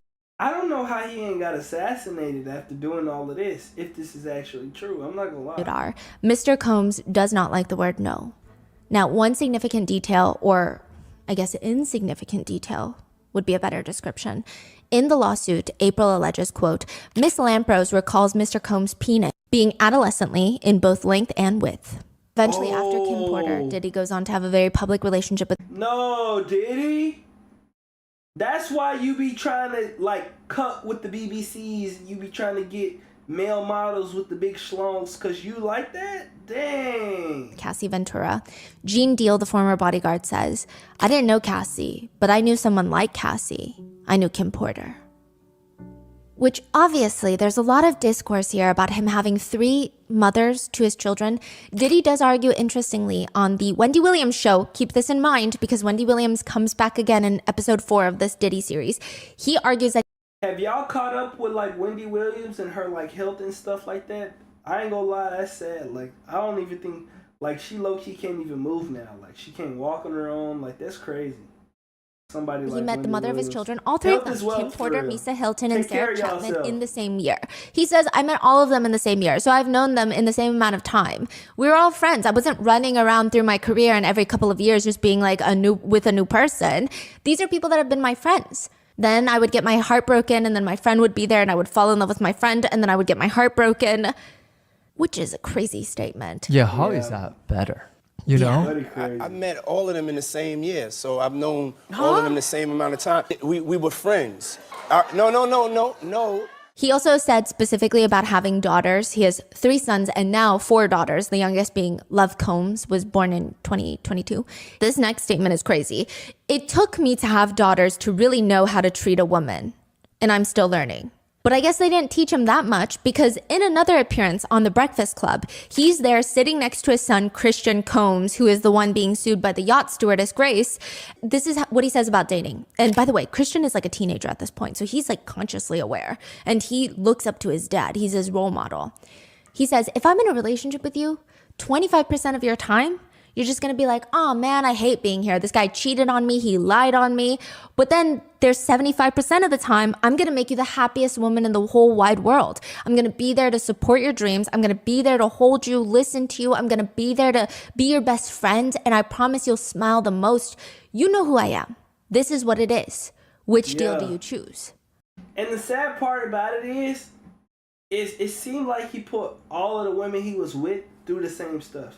So not only is his daughters going to have to deal with the BS, but the mamas know that the type of man that their father is. So it's like, it's this looming energy in the air. You know what I'm saying? Like, it's this looming energy in the air that the mamas know and the daughters might not know, because you could kind of, like, as the pops, you could kind of play, for a certain amount of time, you could kind of play that game. And it's like, as a mama, you low-key don't want to introduce them to that because you don't want them to deal with that trauma. But it's this looming energy in the air. It's a weird energy in the air. And it's like, dang, that's crazy, bro. Which is just the craziest thing ever. But Diddy claims he really loves his children. So for his children, he has started a new company called Combs Cartel, which is very questionable. It's an umbrella company for the joint ventures of his children. His first son, Quincy, who he adopted, that he has with Kim Porter, he is acting. He recently starred in the Netflix special Holiday Calendar. Justin is Diddy's first biological child with Misa Hilton. He used to run a segment on Revolt TV, which is a media company that used to be owned by Diddy, called Respectfully Justin, where he interviews celebrities. But like, he does, you know what? I'm not going to go there. Thank you. He doesn't really interview the celebrities. He has a co-host that does all the talking. He just kind of is there. Huh? And so people have called him out for being a Nepo baby, because you're not really doing anything on the show. You just got a show because your dad owns the network. How y'all feel about Nepo babies? Right. I digress. Then there's Christian Combs, the first child with Kim Porter. Christian is taking more after his dad, trying to get into music. Musically, he goes by the name like King him. Combs. He has a song called Can't Stop, Won't Stop featuring Kodak Black. I think that was his biggest song. But I think the most talked about song is a song he recently released 5 months ago. It's called Pick a Side. Pick a side. This was released after the feds raided Diddy's homes, but before he's arrested. The more relevant lyrics go like this.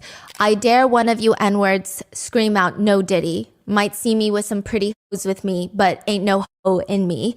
Police raid the crib like we selling crack. We ain't doing that, but we out here selling tracks, multi-million-dollar plaques. All that woofing on the net. Internet, I guess. Well, now it's time to show N. Steady talking to the fam, and we don't even know. But go ahead, play one call away. We ain't sparing no. Knock them walls down like when them Fetty boys ran in both of our cribs. Too bad they ain't know we bought the one next door, cause that's the one they missed. Huh? Wait, what did he just... Did he self-snitch? That's a common thing in rap. I ain't gonna lie. Self-snitching? But what I don't understand is, buddy, you're not like that. Just say about next door?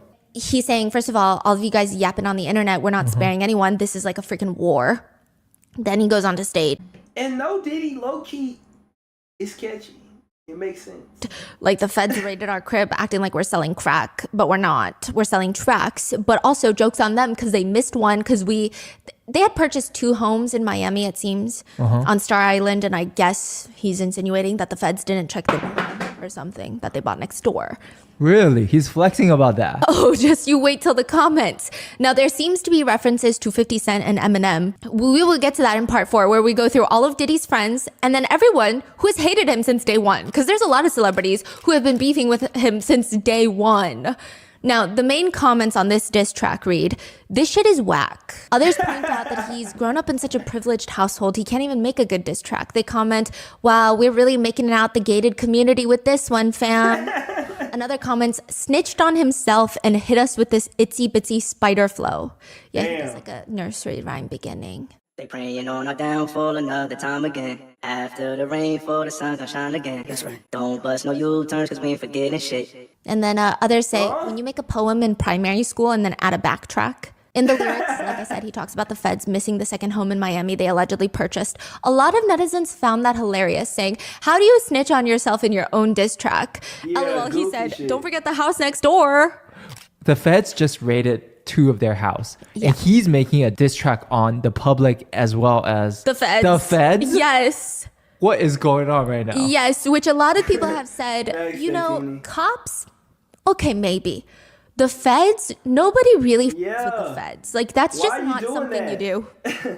Especially when you're, like, being investigated for RICO conspiracy, Yeah, this is- racketeering. Like, It's not they gonna did do age the well. recall. the feds, they might overlook a lot of things, but they will not overlook things like racketeering. Facts. Yeah.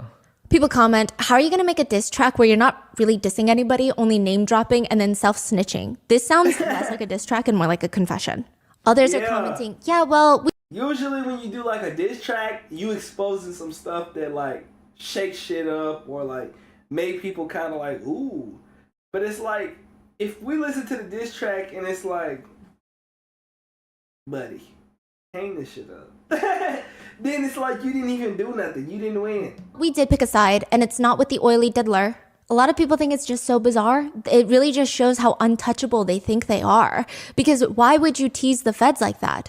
Gene, the former bodyguard, states about the song, "It's like he put another battery in the feds' back. Don't play with the feds, bro. You might think it's petty, but it's not. You do not agitate a lion with a pork chop." And that's what that Yeah. kid did.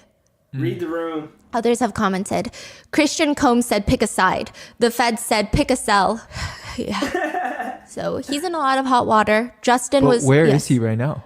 He's actually just seen partying with his girlfriend. Oh, okay. So he's still out right now. There's no criminal charges against him. It's just the civil lawsuit against him with Grace. Yeah, then you have Chance Combs, Sarah Chapman's daughter. I watched a lot of interviews with Chance Combs in there, and honestly, she seems really, really smart. Like, she just turned 18. She's very beautiful. Seems to have a good head on her shoulders. Then you have Delilah and Jesse, the twins. They were born 5 months after Chance. It seems like all the 3 of them are very close in age, but also just in bond. They're currently aspiring to be full-time models. They joined their father on the stage for the 2023 VMAs, where he's pretty. saying, "I'll be missing you," which is a song we will cover in part 3 because it is in reference to a murder that he is allegedly, the conspiracy is he was involved in. These girls are stunning. I mean, people have said they look just like their mother, Kim. They also seem really down to earth, and I'm sure it's very difficult for them to navigate all of this right now. I believe the 2 Yeah. twins are still minors.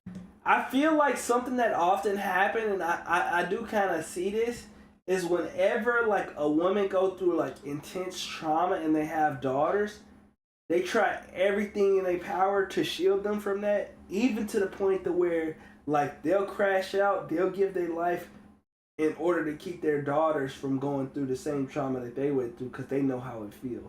Like, they might not ever want to step up for themselves, but when it comes to their daughters, that's a line that they don't cross. I noticed that's a trend when it comes to women, and I will say I respect that a lot. I do respect that a lot. Like, to be that selfless, like, I got love for women who could be that type of person, you know? I feel like you should feel like that way about yourself, but you know what I'm saying? I know sometimes people kind of like don't view themselves with as high regard, and I fall victim to that sometimes too, and I'm sure some of y'all in the chat fall victim to that too. But you should care about yourself dang near as much as you care about anybody on earth, because no matter where you go in this world, you always gonna have yourself to deal with. You know, whenever you go to sleep at night, before you go to sleep, and you having those thoughts, or you know, every single part of the day, for real, you gonna have to deal with yourself. So, you know, respect yourself, love yourself, appreciate yourself, and if you're willing to crash out for other people, you should be willing to crash out for yourself. Because without you, nothing else is going to exist. Nothing else is going to be possible. Without you, it's no other world. The world revolves around you regardless of whether you believe it or not. You know what I'm saying? Once you gone, ain't no world. Minors until December, if I'm not mistaken. So navigating all of this while being so young, I'm sure is very hard. And then you have the youngest, like maybe 2 years old right now, I think, Love Sean Combs, a baby girl that Diddy shares with a woman named Dana Tran. Some sources describe her as a model. Other sources state she's a cybersecurity expert. Regardless, she was born in 2022. He actually just posted an Instagram photo for her while he's in prison. Yeah. Jesus Christ, I got nervous. They say, like, she was talking about the wife, and then she say she was born in 2022. I said, huh? What you mean? But then I realized he talking about the daughter. My bad. Instagram photo of the 2-year-old baby? Yes, it's her birthday. It was recently her birthday. How does he I'm have sure Instagram? Maybe someone did it for him. Oh, okay. Yeah. Nobody really knew that Diddy was even expecting another child. In fact, most netizens thought that he was in a interesting relationship with Young Miami of City Girls, but he just like randomly posted on Twitter, "I'm so blessed to welcome my baby girl, Love Sean Combs, into the world. God is the greatest." He's just a huge cheater. So I will say, out of the 7 kids, aside from Christian and Justin, who have been named in lawsuits. How old are they now, Sean? I think Justin is 30. Christian is 25, 26. Oh, Quincy's even older. Okay. Dang. And then Chance just turned 18, if I'm not mistaken. Okay. Yeah, so particularly with the girls and the youngest kids, there's rightfully a lot of sympathy out there for them from the public, because likely they don't know what's going on behind closed doors. And if anything, I'm sure even a little bit of that controlling behavior from Diddy was in his parenting. It couldn't have been easy just growing up with the media, the press, and it's definitely not easy for them now with, unfortunately, the whole situation. Everybody in the chat, would you want to grow up famous? Like, think about Beyonce's daughter, or like Will Smith's son and daughter. Like, would you want to grow up in that environment? Do you feel like you would take advantage of the opportunity? Or do you kind of prefer like just living a regular life? I feel like, I'm not gonna lie, I grew up like low middle class, but I feel like I'm happy with the family that I was born into. You know, I know everybody not blessed to have that, so I feel like that even add more fuel into the fire why I appreciate my family, because we didn't grow up with the best. We didn't grow up richest, but I'm happy with the family that I grew up with. And we wasn't perfect. Like, my parents almost divorced and stuff like that. It was some tough times, and I remember staying at the apartment complex and my mama having food stamps and, you know, stuff like that. But I'm glad that I grew up with the people that I grew up with. I ain't gonna lie. And I don't know how good of a father Diddy was. They state that he was a very good father, but Diddy once told a reporter, "Somebody gave me multiple choices early on. Have a smooth working relationship, have a personal life, or be in the music industry. I chose be in the music industry." He also told another Vibe reporter once, "Anything I've wanted, I can say I've gotten it." Diddy was born in Harlem. His father was allegedly an associate of a legendary heroin kingpin, Frank Lucas. He was unfortunately murdered in the 70s, which means Diddy and his mom, they're left to fend for themselves. And Diddy says in an interview, he remembers waking up in Harlem one day. There were just so many roaches on my face. And I was like, no, I'm not going to do that. I'm going to get out of here. I'm going to be somebody. He later states in another interview, there was 15 roaches on his face, to which he says, 15? People was like, how do you... That's cap. Nigga, it ain't even enough. It's no way you could even possibly have 15 roaches sit on your face. I just refuse to believe it's possible that 15 roaches could sit on your face and you would know there's 15 roaches on your face. Like, you would be calm enough to know that 15 roaches actually sit on your face. This is definitely cap. Definitely blasphemy. Definitely bullshit storytelling. Like, This is definitely for the tabloids. Like, there's no way. You know it's 15. I was like, if you have 15 roaches on your face, you would know it was around 15 roaches on your face. He says, my first job was a paper boy. I was a bus boy. They wouldn't even let me be a waiter. Do you know what I'm saying? I wanted to be a waiter so bad, but I just always had that hustle. Even being a paper boy, he said he's not going to do it like everybody else. He states that when you're a paper boy, you get your predetermined route. You make about $1 per paper you deliver, but because you only get a certain number of houses in your route, you're capped out. But Diddy thought, what if I'm not capped out? He goes, reaches out to all the paper boys in the neighboring areas. I have a proposal. You let me deliver your papers for you. You do nothing, and we split the profits. Sure, you could make $1 a paper and you're working all day, or you could make 50 cents a paper and do nothing. He said even though his dad was murdered when he was a toddler, quote, even if we don't know our parents, we still have their DNA in us. We have their genes. I have his hustler's mentality, his hustler spirit, his drive, his determination, his swag. He starts off and he later tells Forbes, I ain't fooling around. I'm building assets. He says, I had to go in knowing I'm going to be the greatest. What to say? It was a great experience, but it could have been better. Afro, Amir, 3-4 Blood, Dr. 4 Camp, Minute 4 Foot, 234 Track, 1 TL, 2-3. I don't know what the hell type of cryptic bullshit this nigga just wrote into the yearbook, but whoever wrote this shit down and decided to put it in the yearbook, you guilty too. I still have to say that to myself, and I have to believe that at the end of the day, I'm going to be the greatest. At first, I was shy. Then one day I realized that shy shit isn't going to get me anywhere in this life right here. In this world, sometimes people say I'm cocky and arrogant, but that's what comes with it. He also talks about obstacles and how he loves challenges. He says, it's like this mountain is 3 times bigger in front of us. It's got a volcano coming down, rocks, avalanches, and you're like, yo, do you want to climb this mountain? Or do you just want to go find shelter and ride this thing out and just die? And he loves money. Maybe he gets it from his dad, but he loves money and he's skilled at making it. He was estimated to be worth close to $1 billion. His estimated earnings in 2023 alone are ballparked to be around $90 million, making him Forbes' number 14 highest paid entertainer. 90 million? Can you imagine making that in just 1 year? $90 million? What do you do with $90 million? I mean, you got a house worth 60 million, you got another house worth 30 million, but I'm just saying, like, I couldn't imagine trying to wrap my head around. Jesus Christ, that's a lot of money. After Jay-Z, Kanye West, the creators of South Park, Dwayne "The Rock" Johnson, and Reese Witherspoon. What? How? Like, where's the money coming from? With that amount of money, you gotta be out of touch. That he got a big payout for as well. Yes. I see. Now, just to give you context on how much $90 million is, that's about $250,000 a day. He's also very skilled at enjoying his money. He owns that private jet that cost him $60 million, a real estate portfolio nearing $100 million. He owns... Right. So he has a $60 million private jet, right? Last time you say the jet disappeared from the navigation system, right? The tracking, yes. Like, oh, it was recently spotted in New Zealand. People saw a picture of it because it's matte black and it's, yeah. Oh, so... what happened? He just removed it from the system? Yes, and his lawyers are telling the judges that he's willing to sell his private jet to show the judge that he's not at flight risk. So please give him bail. The judge said no. He owns a massive painting that he bought at auction for $21 million. It's an original Kerry James Marshall. It's incredibly beautiful. He owns original Andy Warhol's, Keith Haring's. There was one time he was being interviewed talking about how excited he is about being a father, and Kim was pregnant with twins. Conan O'Brien was like, are you registered with Kids R Us? To which Diddy looks slightly offended and tells him he's registered at Mercedes, which is likely a joke, but still very extravagant nonetheless.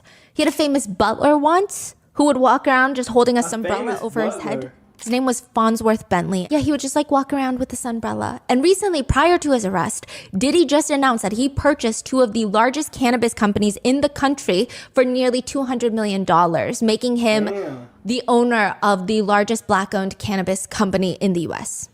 Wow. I don't know what's going to happen to that now. But he would also say things like, I don't want to make the most money. I want to be known for giving the most money away. You bullshitting. Nigga, you got a $60 million private jet. If you wasn't worried about making the most money and you was worried about giving the most money, why would you pay for that shit? Why would you have that? So far, and I hate to pocket watch, $60 million jet, $60 million home, $30 million home. An undisclosed amount of money for a third home that your son low-key kind of dropped in a diss track. My nigga. It sounds like you spending millions and millions of dollars willy fucking nilly.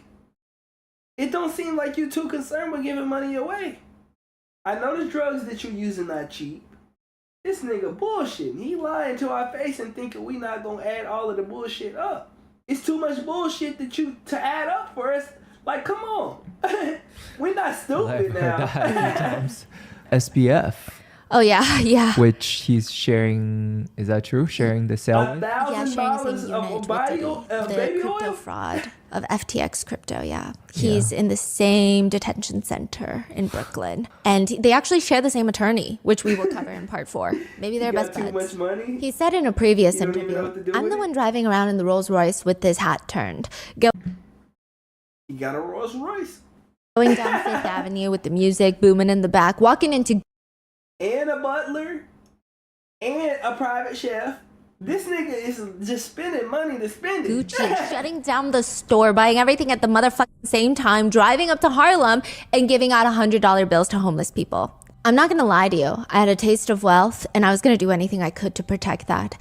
I just remember these days of roaches crawling on me and it's just like, I need to focus on this money right now because Bro, you did not have 15 roaches on your face. I don't believe that shit. Why you keep going with this story about the 15 roaches on your face? It's no way you had 15 whole roaches on your face and you could count them.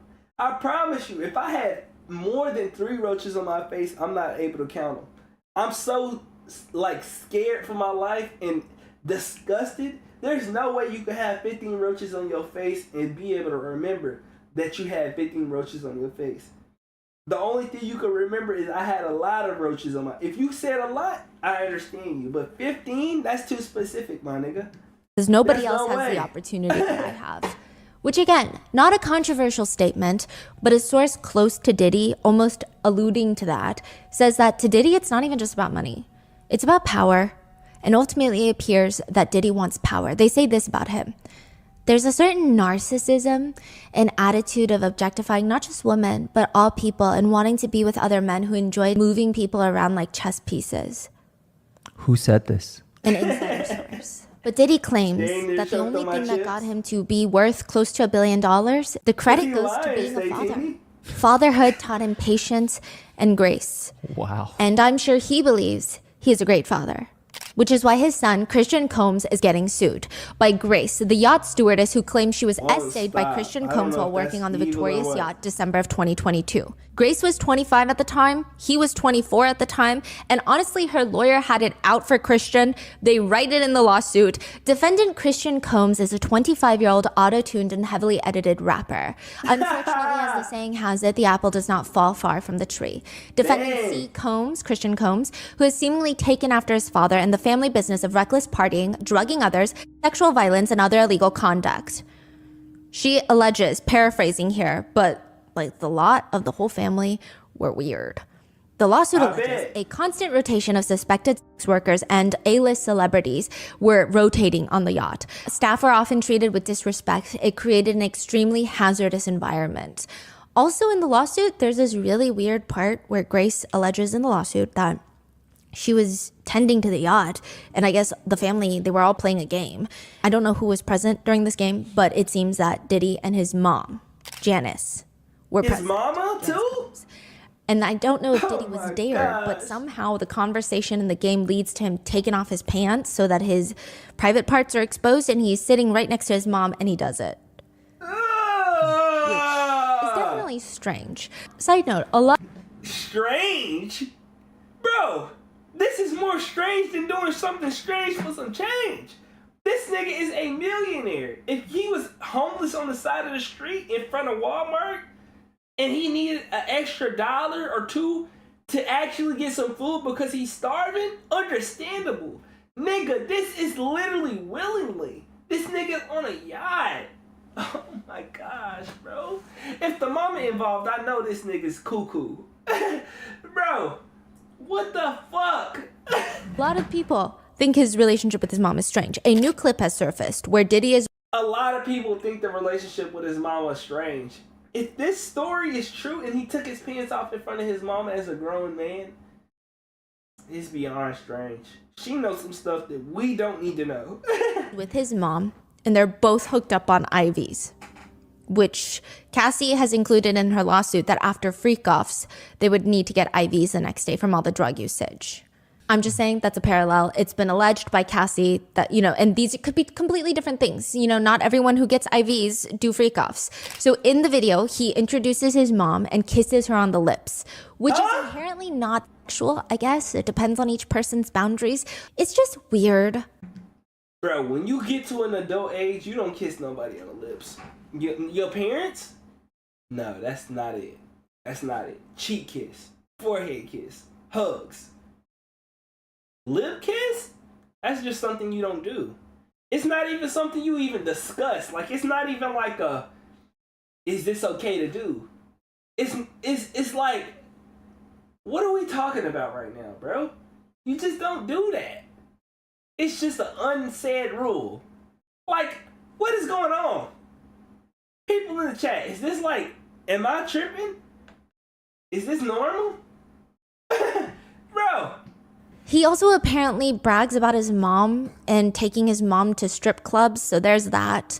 Gene, the former bodyguard, says the two of them have a fascinating relationship. He brings up an allegation that has been circulating recently that Diddy's mother owned a modeling agency when he was younger. So after his father was killed, they needed to make money, so she opens up a modeling agency. But the allegation is that perhaps during the day it's a modeling agency, perhaps at night it's work. Some further allegations allege that she was running a full-on brothel out of their home when Diddy was a kid. Brothel. Gene, the former bodyguard, just brings up what he claims he saw and what he thought was strange about Diddy and his mom's relationship.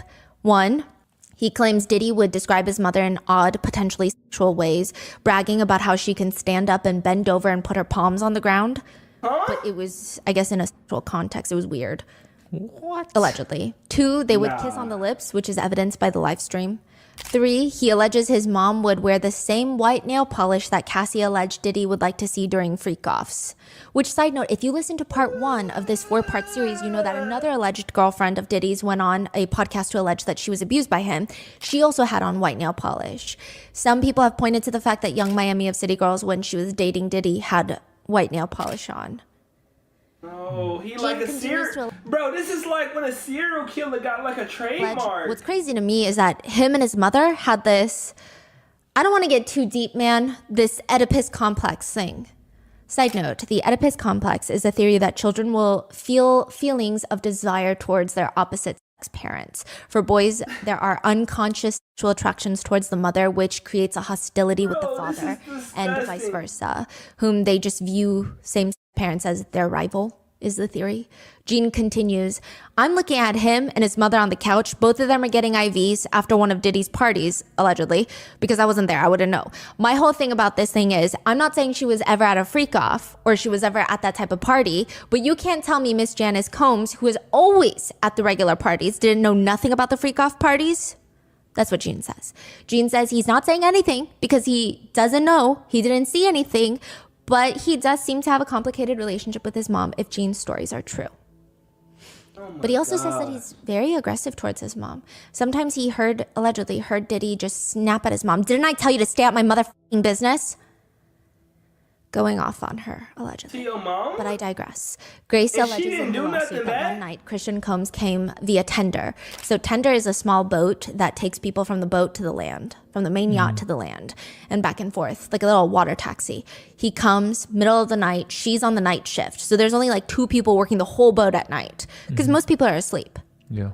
He seemed already high from narcotics and alcohol. She claimed that he was ordering her to pour him shots while he was playing Me and You by Cassie. Yes, by Cassie Ventura. This is in 2022. This song would have been over a decade old. And this is his dad's ex-girlfriend. Wow. And they had broken up by this point, yeah. So anyway, That's that weird. night, Grace alleges she noticed Christian being more attentive to her, which she didn't like. It didn't feel appropriate. And he keeps insisting that she take a shot with him, which is not the most uncommon thing. Although she didn't want to, she thought, well, if I just take one shot, he's going to let me go back and let me do my damn job. But no, she takes the shot and he keeps asking her to sit beside him, help keep him company, which of course is not in her job description, nor does she want to. She remains polite and insists on leaving, but he's getting more aggressive, grabbing her arm violently, insisting more shots, more shots. This is nighttime. She barely has any crew members. She can't find help right now. And she's starting to feel the effects of this one shot. She thought it was spiked. The situation escalates. Grace alleges Christian starts touching her on her private areas over her clothes and tries kissing her on the neck and face, and everyone starts blurring around her. She feels drugged. Christian and his attorneys have denied the allegations and have called the lawsuit lewd and meritless, whereas Diddy's attorneys have stated that they haven't seen the claims yet, but quote, but we can expect the same kind of manufactured lies. But a lot of netizens are having a hard time believing that when there is an alleged audio clip transcribed into the lawsuit. So I'm assuming her attorneys have the actual audio that has not been released to the public, but it's been transcribed into the lawsuit. The audio clip was... I'm not gonna lie, something that I learned from my mom is if you in a sticky situation, something feel odd, you feel a little weird, turn that voice recording on. Turn that voice recording on by any means necessary. Like, I'm telling you, you could have your phone off and your voice recording could still be on. And you might could possibly get some evidence or something, bro. Turn that voice recording on.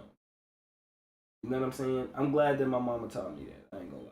Recorded by Rodney Jones, a producer, Lil Rod, that was brought onto the Yacht to help create Diddy's newest album that was released in 2023, ironically named The Love Album.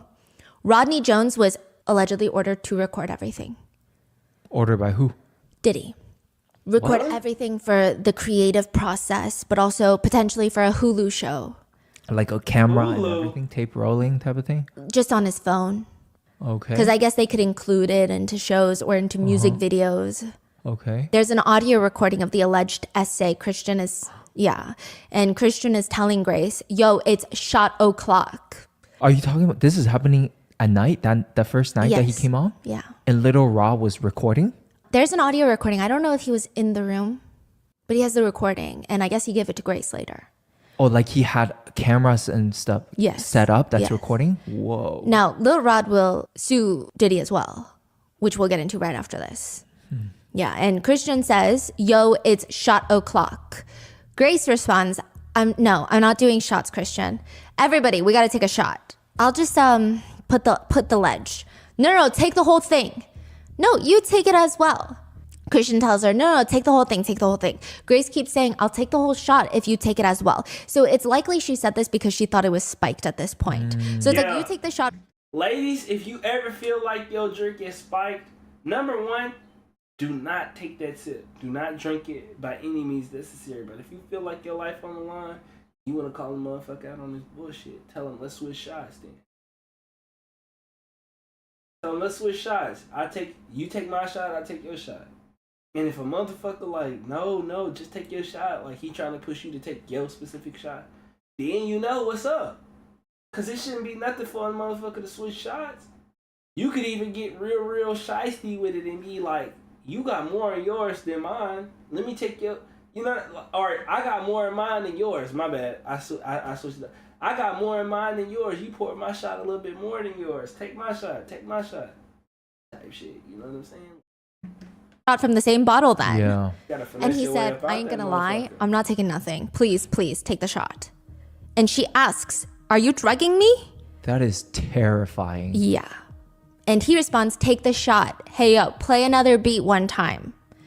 So I guess maybe Lil Rod is in the room. Someone's in the room and they start playing Me and You in the background by Cassie. Grace tells him, I can't. I'm swapping out. I can't do it. I'm sorry, darling. No, we need you.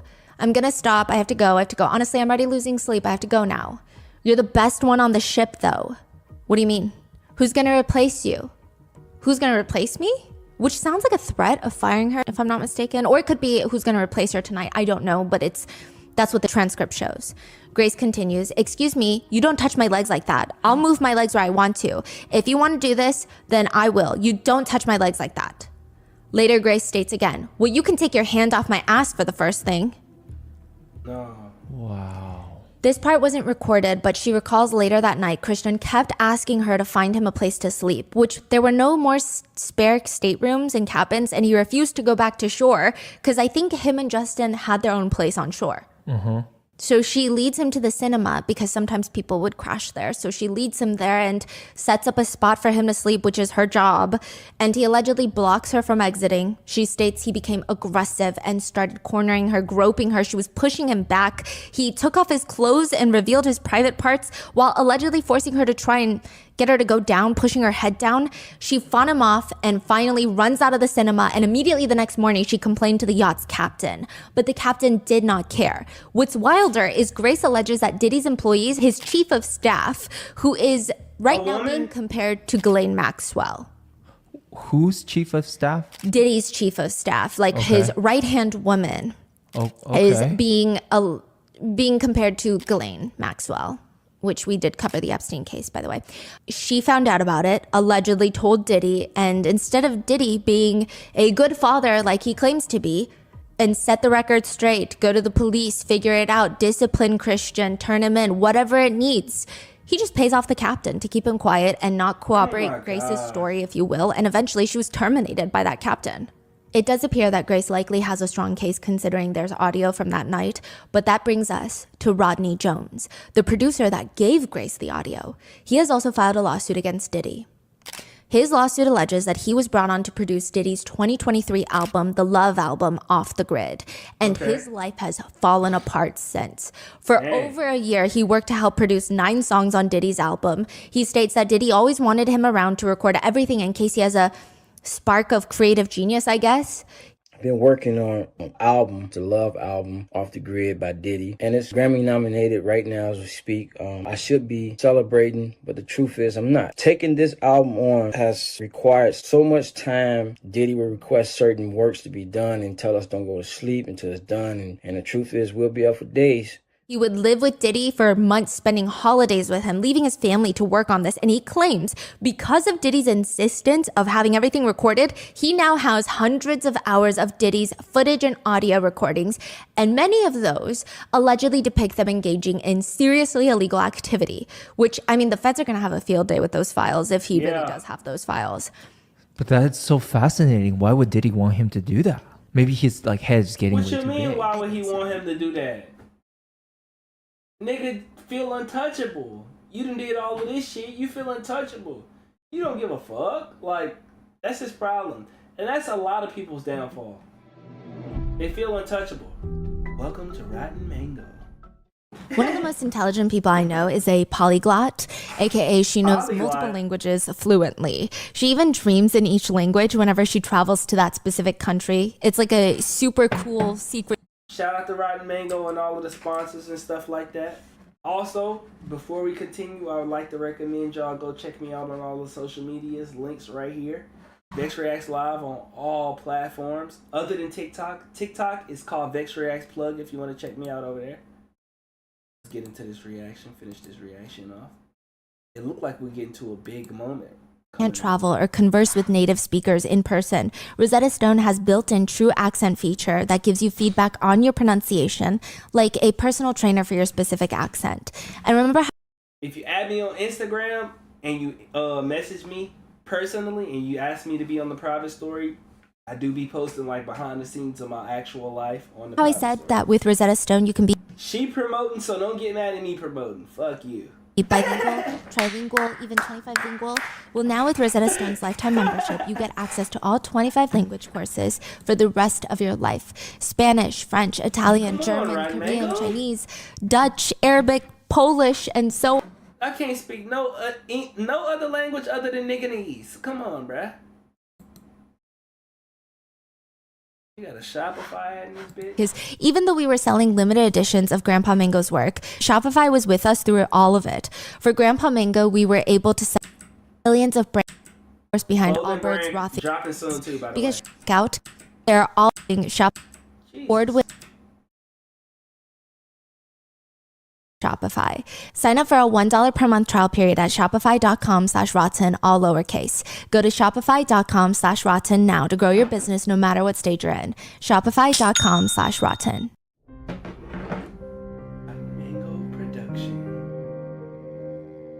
The alleged criminal activity, according to the lawsuit, include drug usage and distribution of ecstasy, cocaine, ketamine, GHB, marijuana, and mushrooms, displaying and distribution of unregistered illegal firearms, Diddy providing laced alcoholic beverages to minors and sex workers, Christian Combs drugging and assaulting a woman, Mr. Combs, Diddy, detailing how he planned to leverage his relationship with famous pastor T.D. Jakes to do damage control. Oh yeah, T.D. Jakes. Yes. Yeah, he told Little Rod allegedly that he uses him to do damage control. Whoa. Which I personally, in my opinion, I would find that a little believable with his constant bringing up of God while he's doing allegedly very demonic stuff. Yeah. He also alleges in his lawsuit that Young Miami of City Girls, her cousin, essayed him. That actor Cuba Gooding Jr. essayed him and assaulted him. That redacted rapper. I'm not gonna lie, this picture of Cuba Gooding Jr. looks really, really bad, bro. Essayed him.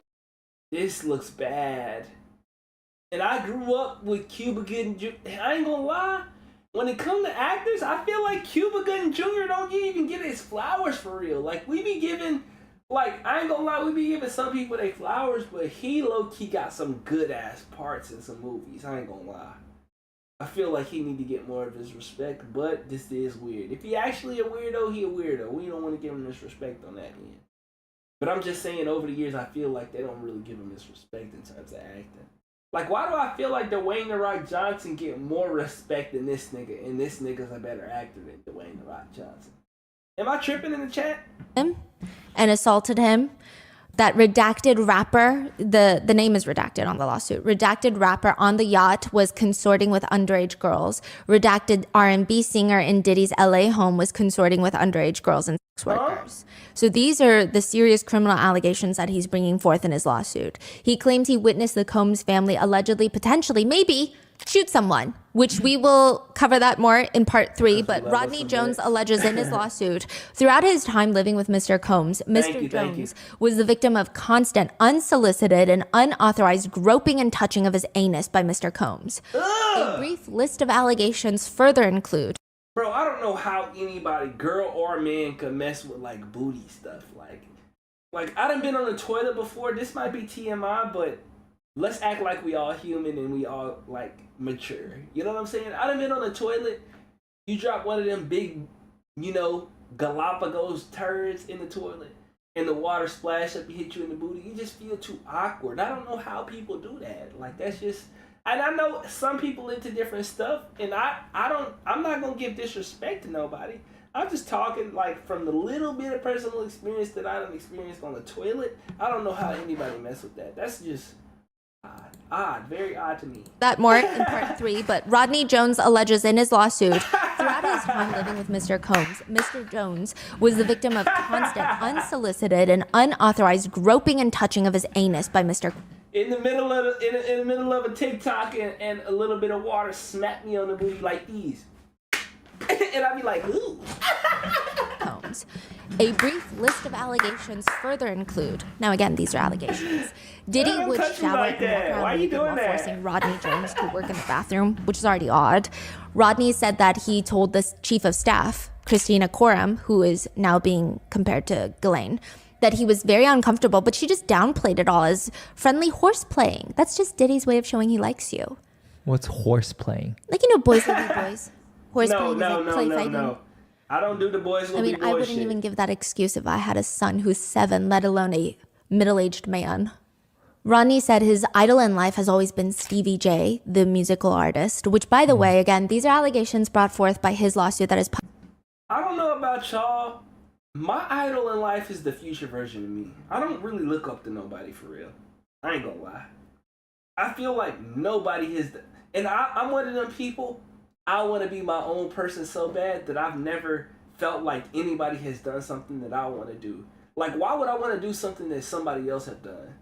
I don't really, like, I'd have been inspired by other people's hard work, but nobody has done something that I wouldn't want to do because I wouldn't want to do something that somebody else did. I want to do something unique to Vex. I want Vex to be like his own platform. He done his own shit. People rock with Vex for Vex. I don't want to be like, dang, he remind me of so-and-so. No. That's just Publicly available online. I don't know these people. Which Diddy then allegedly shows him a clip of Stevie J having intimate relations with a man without a condom. No, bro. Imagine you looking up to somebody and then somebody show you a sex tape of them. Oh my, with another man. No. They just gotta ruin, like, bro, they just gotta ruin all of your, like, dreams and hopes. Like, you just gotta be like, fuck it. I'ma do crack. That's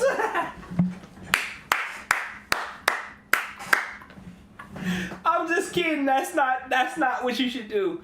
Dang it. My intrusive thoughts took over and I just said what I had to say. Don't get on me in the chat. Dang it.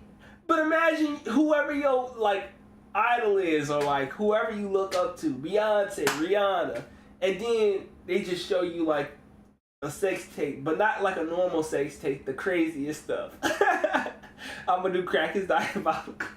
There are screenshots included in the lawsuit. Of the video? Yeah. No.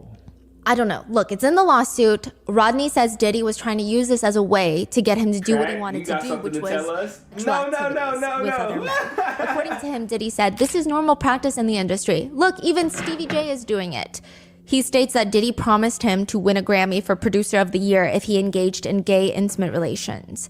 Another allegation is that during Thanksgiving 2022, Young Miami of City Girls, her cousin was present at Diddy's gathering, and he alleges while he was using the restroom, her cousin just burst in through the room to the bathroom and starts groping him. He believes Diddy sent her to do this. She begins performing oral on him, where he alleges he pushes her off and exits the bathroom, but she's not done. He goes out to the main area where everybody else is. There's staff, there's Diddy, there's allegedly Young Miami there, and she just starts undressing, attempting to straddle him in front of everybody. He states once again he pushed her off. He further alleges that he was forced to solicit sex workers and perform sex acts to pleasure Diddy. It's unclear if it's the same setup of a freak off, but it sounds kind of like it.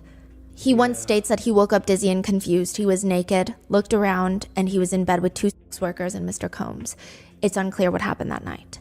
Rodney Jones alleges that once Diddy allegedly threatened cannibalism on him. Cannibalism? The lawsuit reads, Mr. Bro, it's like nothing is above this nigga at this point, bro. Cannibalism? Combs would switch up his approach. He would go from promising Mr. Jones the world to threatening Mr. Jones with physical harm. Mr. Combs threatened to eat Mr. Jones' face. And informed Mr. Jones that he is willing to kill his own mother, Janice Combs, if he must in order to get what he wants. Exactly, Stay Tinny. I ain't gonna lie. Anybody involved is suspect, but Young Miami is definitely suspect. She got caught up when this nigga was going through literally all of this shit. He wouldn't think twice to harm Mr. Jones. The lawsuit states that and at parties, Justin, the eldest biological son that he has with Misa Hilton, and Sean would have minors under the age of 16 present. He alleges Diddy would force them to all drink the De Leon tequila, which he believed to be laced with ecstasy. The presence of underage women allegedly made him very uncomfortable. So he has all the recordings. Yes. I don't know if all of these instances were recorded. However, I will say, believe all victims, but in the court of law, there are some cases that are inevitably going to be stronger because there's a lot of evidence that comes with it. Mm-hmm. His lawsuit has lots of pictures. So I'm leaning towards the belief that he does. How is he going to win? Like, he got to lose. And I'm leaning towards the belief that he is working with the feds.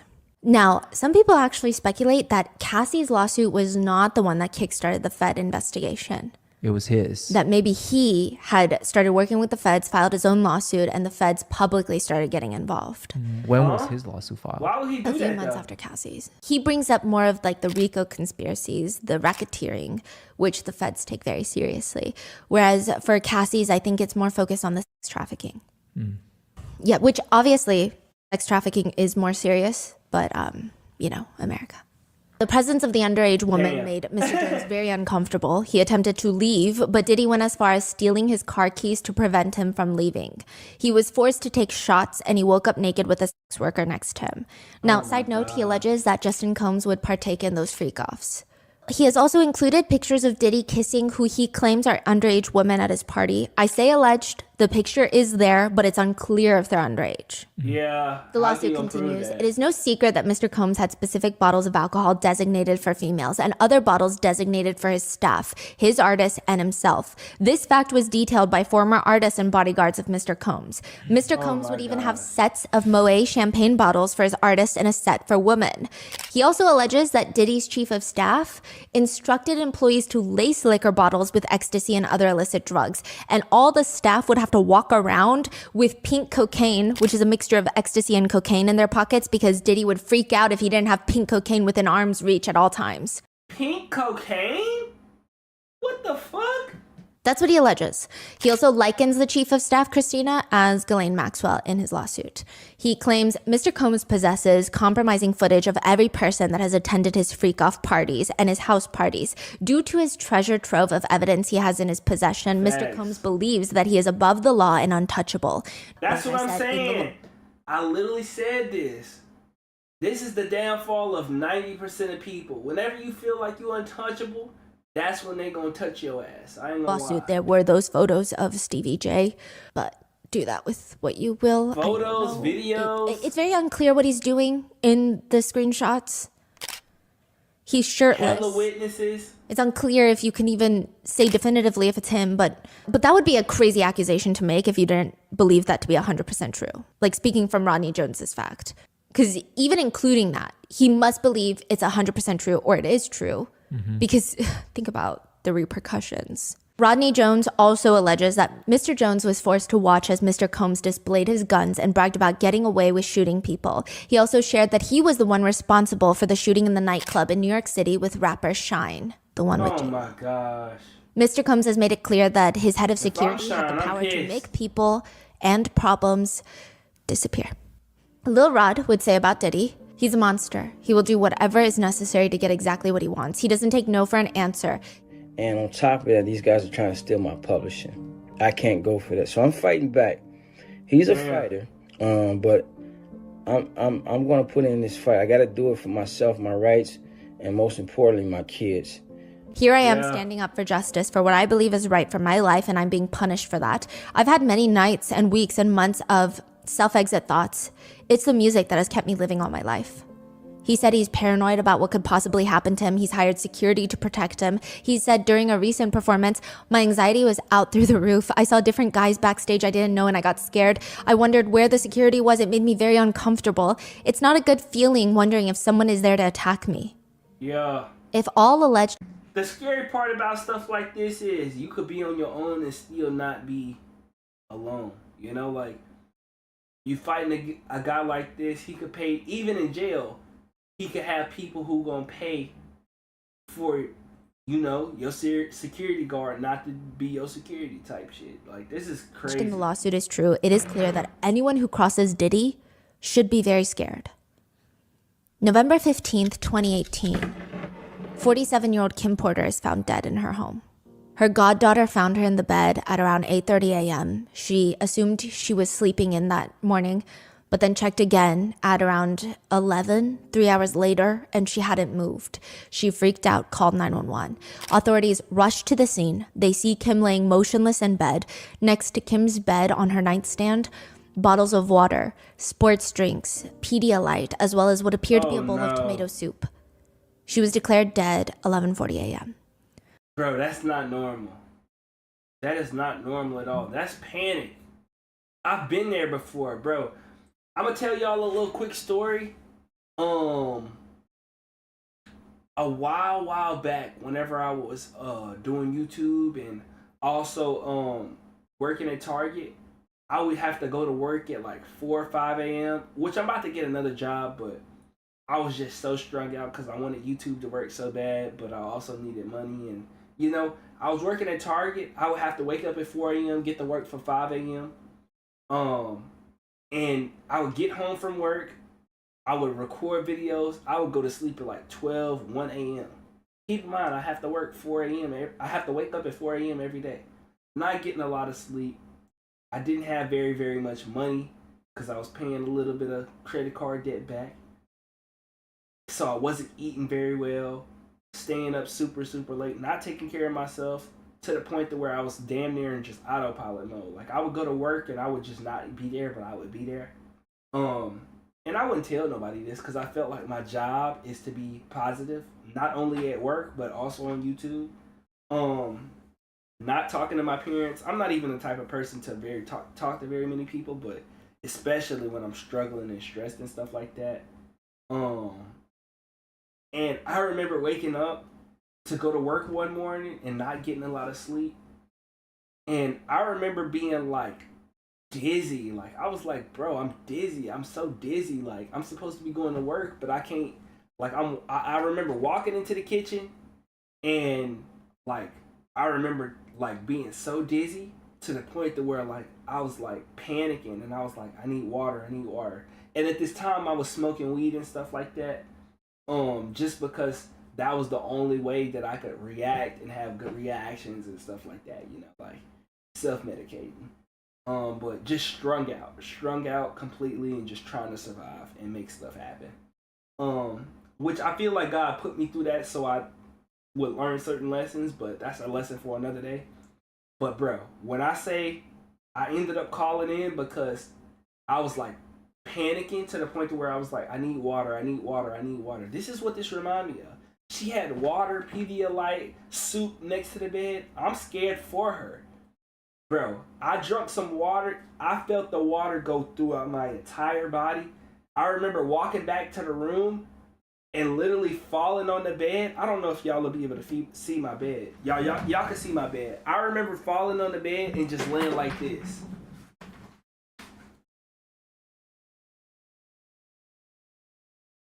Literally just laying on the bed.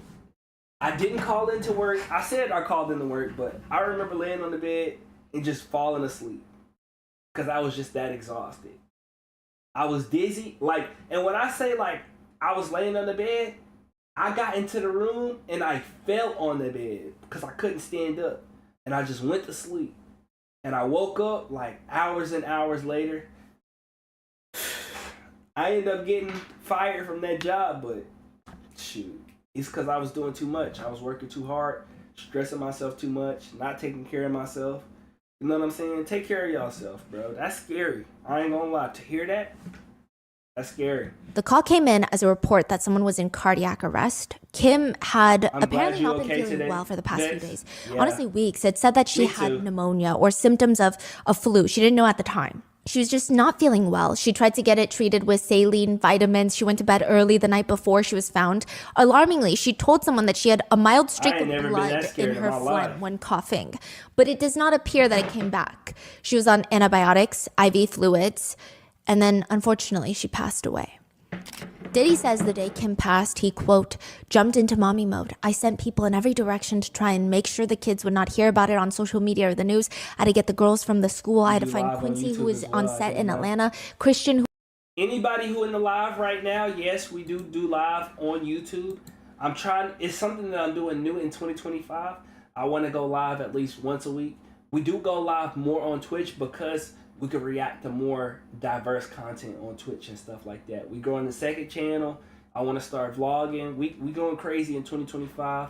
I'm supposed to be starting a separate career outside of YouTube in 2025. So if you want to tap in with Vex and you want to see my journey as I become a content creator / you know what I'm saying? Yeah, I have Prime on Twitch.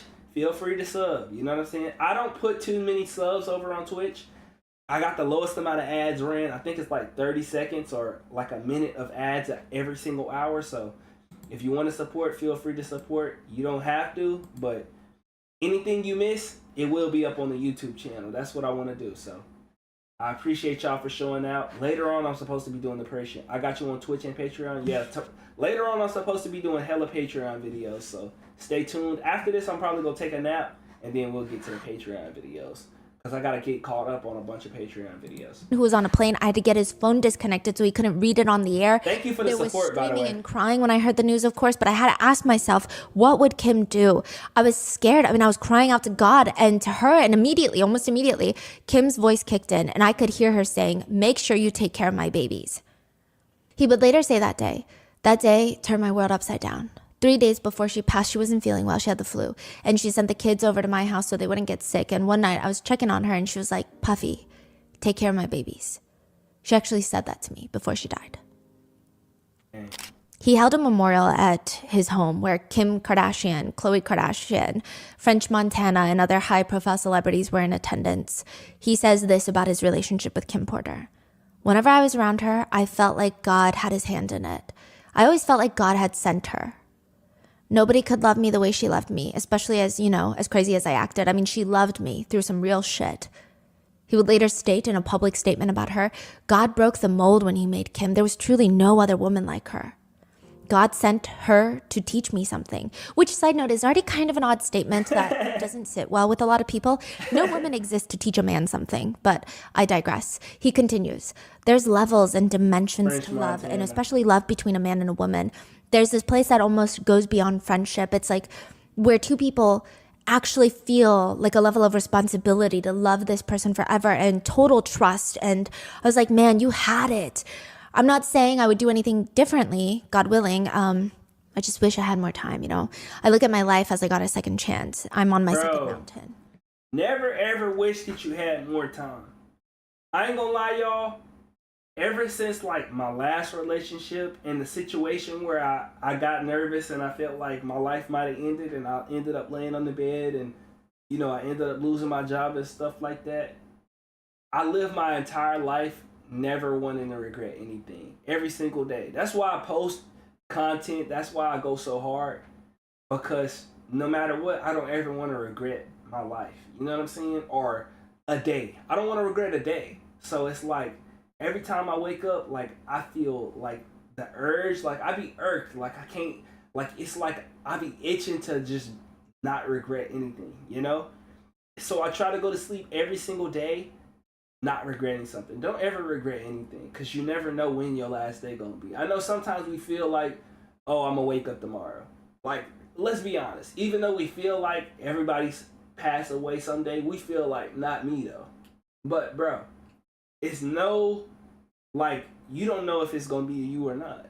Like, live every day like it's your last, for real, for real. Whether it's going to school and being, like, I literally go out of my way, like, if somebody messaged me on Instagram who a supporter, or even if they're not a supporter, I just go out of my way to be a good person to them, I ask them, like, somebody will message me on Instagram and be like, I like your reactions, this, that, and the other.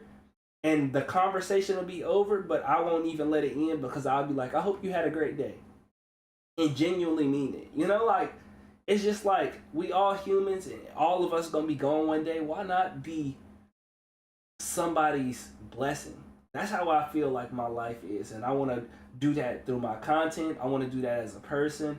No matter where I go, no matter what I do, like, I want my legacy to be like that. So it's like, I try to preach that and show that to people. And you don't got to be religious. It's just one of those things that I feel like everybody should be, Don't go throughout this world and feel like you untouchable. Just like we listening to Diddy and he felt like he untouchable, the same apply to you, even though, we ain't got millions and millions of dollars. Don't go throughout your life feeling like you untouchable, bro. Like, be a good person to people. If somebody do you wrong, if you smack the hell out their ass, I ain't blaming you. But, you know what I'm saying? Like, be a good person. Even if you have some off days, love yourself. You know what I'm saying? Because it all starts with yourself. If you don't love yourself and you don't be a good person to yourself, you'll never be a good enough person for everybody else, for real. At her funeral, he would say, some people in your life is going to be irreplaceable.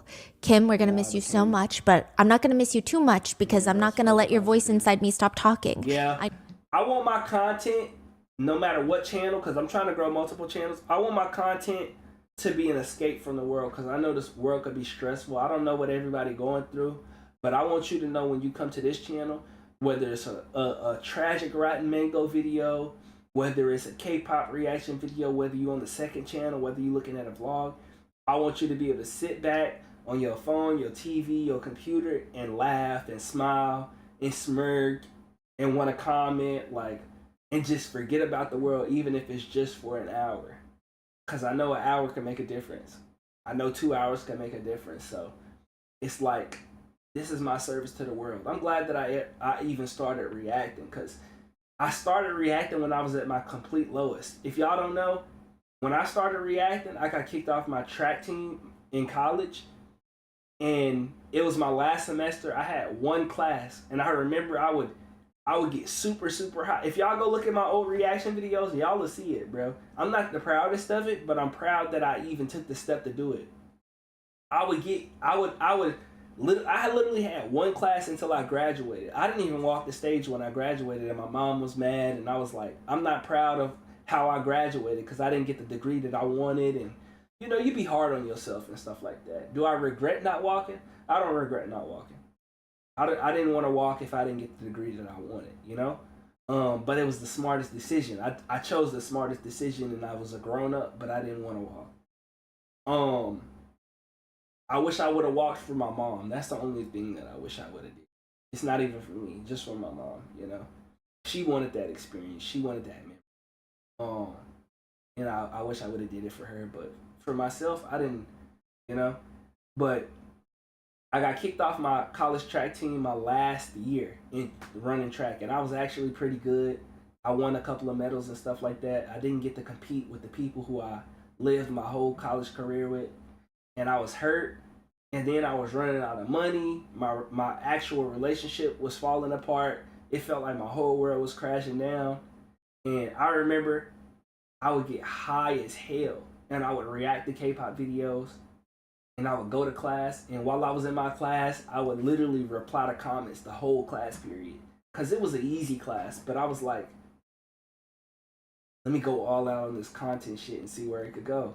And it's like, I'm glad I did that, you know, because it's become something bigger than myself. And even though content isn't my whole life how I wanted it to be, I'm glad that I took the chance, because now it could be something bigger than myself, and I could have my own life while also, you know, giving life into other people. So it's just like, I'm glad I did this. I love waking up every single day. And even while I'm out in public, like, I could be in the grocery store shopping, I could be hanging with friends. I check my YouTube studio. I comment back to stuff. I check my TikTok. Like, the community that I built over here on the YouTube is part of me. You know, my soul, my spirit. Like, it's something that when I see the comments and I see people who support me, it's so reflective of the person that I genuinely am on the other side of it. That's how some get kicked from. No, you know what I'm saying? Like thousands and thousands of people who actually like reflect like you as a personality. I feel like that's so hard to do, especially on YouTube. It's communities of people who literally watch YouTube because of the controversy or stuff like that. Am I messing up with you? I didn't even know that. Let's get right.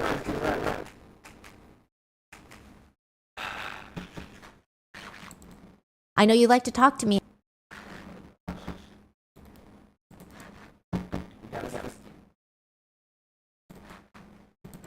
Yeah, a lot.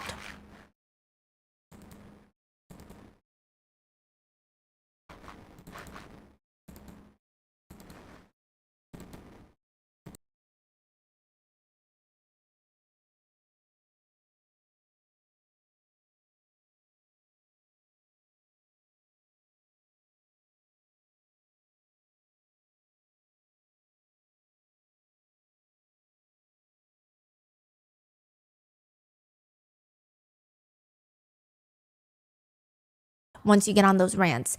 And I just want you to know that I'm going to be listening. What is Kim's official cause of death? Her cause of death is considered natural.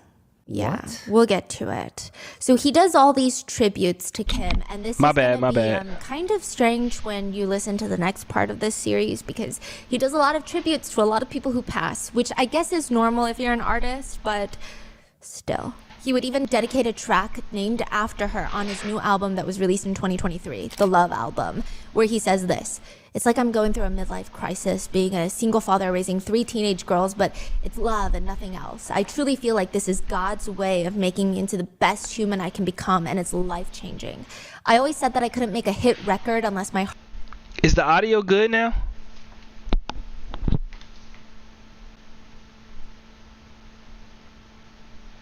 Heart is broken. It's just like a vulnerable state that you're in. When I lost Kim, it broke my heart forever. A close friend of his said about Diddy's tribute to Headset Kim, reacts. after Kim, he's trying to find purpose, and nothing feeds his soul like music. He also says about therapy probably likely really saved my brain, because when you have a genius brain, it's also a crazy brain. Yeah. Of course, there are questions Cut the of how when bullshit. someone just passes away like that, seemingly out of nowhere. She was healthy, suddenly caught pneumonia, which if you have pre-existing conditions, if you are of older age, if you have low immunity, if you have other health complications, pneumonia could be fatal, but it's not considered this deadly thing. So it's just not as many people pass away from pneumonia Like is it's treatable, right? yes, is the netizen sentiment. And again, I'm not saying nobody has fatal Yeah. or life-altering consequences from pneumonia, but it's just not typically known to be this very terrifying fatal condition. Type It shit. was later determined that Kim Porter had died from lobar pneumonia. The manner of death listed on her autopsy is natural. Detectives told the media that police do not suspect foul play. In addition, Diddy has been extremely cooperative. Some netizens were agreeing with this sentiment, pointing out how prior to her death, she seemed like she was in a good place with Diddy. In honor of his 49th birthday, which was a week before her death, she posted on Instagram, "Happy birthday, Diddy. On this day, a genius was born. May you continue to be the driving force of energy that God created you to be. Thank you for giving me the best gifts of life, our But did children." Diddy write this? That's the But question. a lot of others don't think that she died of a natural death. But who are we? We're just people on the internet. Some have stated, you know what else gives you pneumonia? This is a recent conspiracy lately. Huh? Accidentally inhaling baby oil. There are lots What? of conspiracies that there is no way No way that's actually true. You could get pneumonia from inhaling baby oil? I guess I wouldn't know. I ain't got 1,000 bottles of baby oil, but is this just news to me, or is this news to y'all too? What the hell? I didn't even know that. that Kim died of pneumonia. Mess around and get freaky Deal, and the get former pneumonia. bodyguard, said that case needs to be reopened, man. That case really needs to be reopened. He alleges that Kim was found dead with bruises throughout her body, and interestingly, he claims nobody knows to this day where Kim Porter's phone is, which is odd. He also alleges that it's strange. This was in 2018, so they have the cloud. They have all these things. Why didn't anyone go in and try to investigate her last text or where her phone location is? Why can't they find my iPhone? He also states that her tablet and computer have gone missing since they found her dead, which I'm not privy to any specific information like this. I'm just giving you his allegations. He says, find my phone. Nobody tried to find her phone? He's asked, you personally, what do you think happened to Kim Porter? Gene Deal responds, I'm not a medical professional, nor was I an investigator on that case, but I don't believe that an individual with her, I want to say financial status, would lay up in that house and die of pneumonia without a doctor or some kind of medical person responsible. That's true. Someone with enough money that they could get half the hospital to come to the house. I think there may have been some, I guess, foul play. Because if you knew what I knew, he put Kim in a gold casket. Then he has security, 24-hour security at the funeral home so nobody would go in there and take Kim out of there. I think they should reopen her case and have an independent pathologist look at everything about her so she can rest in peace. He also brings up how many sources state that she received a massage because she wasn't feeling well the night before her passing. He points out, that's so weird. Who gets a massage when they have pneumonia? You don't want people touching you. If you have the flu, you're like, don't touch me. I want to lay here. Yes. Nobody moves That's my odd. body. He also brings up, again, these are his viewpoints, but someone needs to look into if they used baby oil during the massage, is what he states, because there are now allegations circulating that the baby oil was laced with something. So you feel like she was murdered? I feel like there was a lot of foul play in her death. A lot of foul play. Dang. He's Why he not scared? That's my question. Everybody else been scared but him? asked, but why would someone want Kim Porter dead? He responds very ominously. There's a couple of women in this industry, and for their sake, I will not mention their names. Listen to me. There are a couple of women, probably more than a handful or two, But I know about 4 of them that knows everybody's dirty secrets. And if those secrets get exposed and tell what some of those guys and some of these people were really doing behind closed doors in those boardrooms, in and out of the closet, their life would be in danger because men wasn't men and women were acting like men. And that's all I'm gonna say. Huh? Wait, what? Hold up. What the hell type of cryptic message is this? What did he say? What did he say? Do y'all know that meme? The dude who say that meme, what did he say? I actually know that dude in real life. Like we jumped, like we went to the same college and we was on the same track team.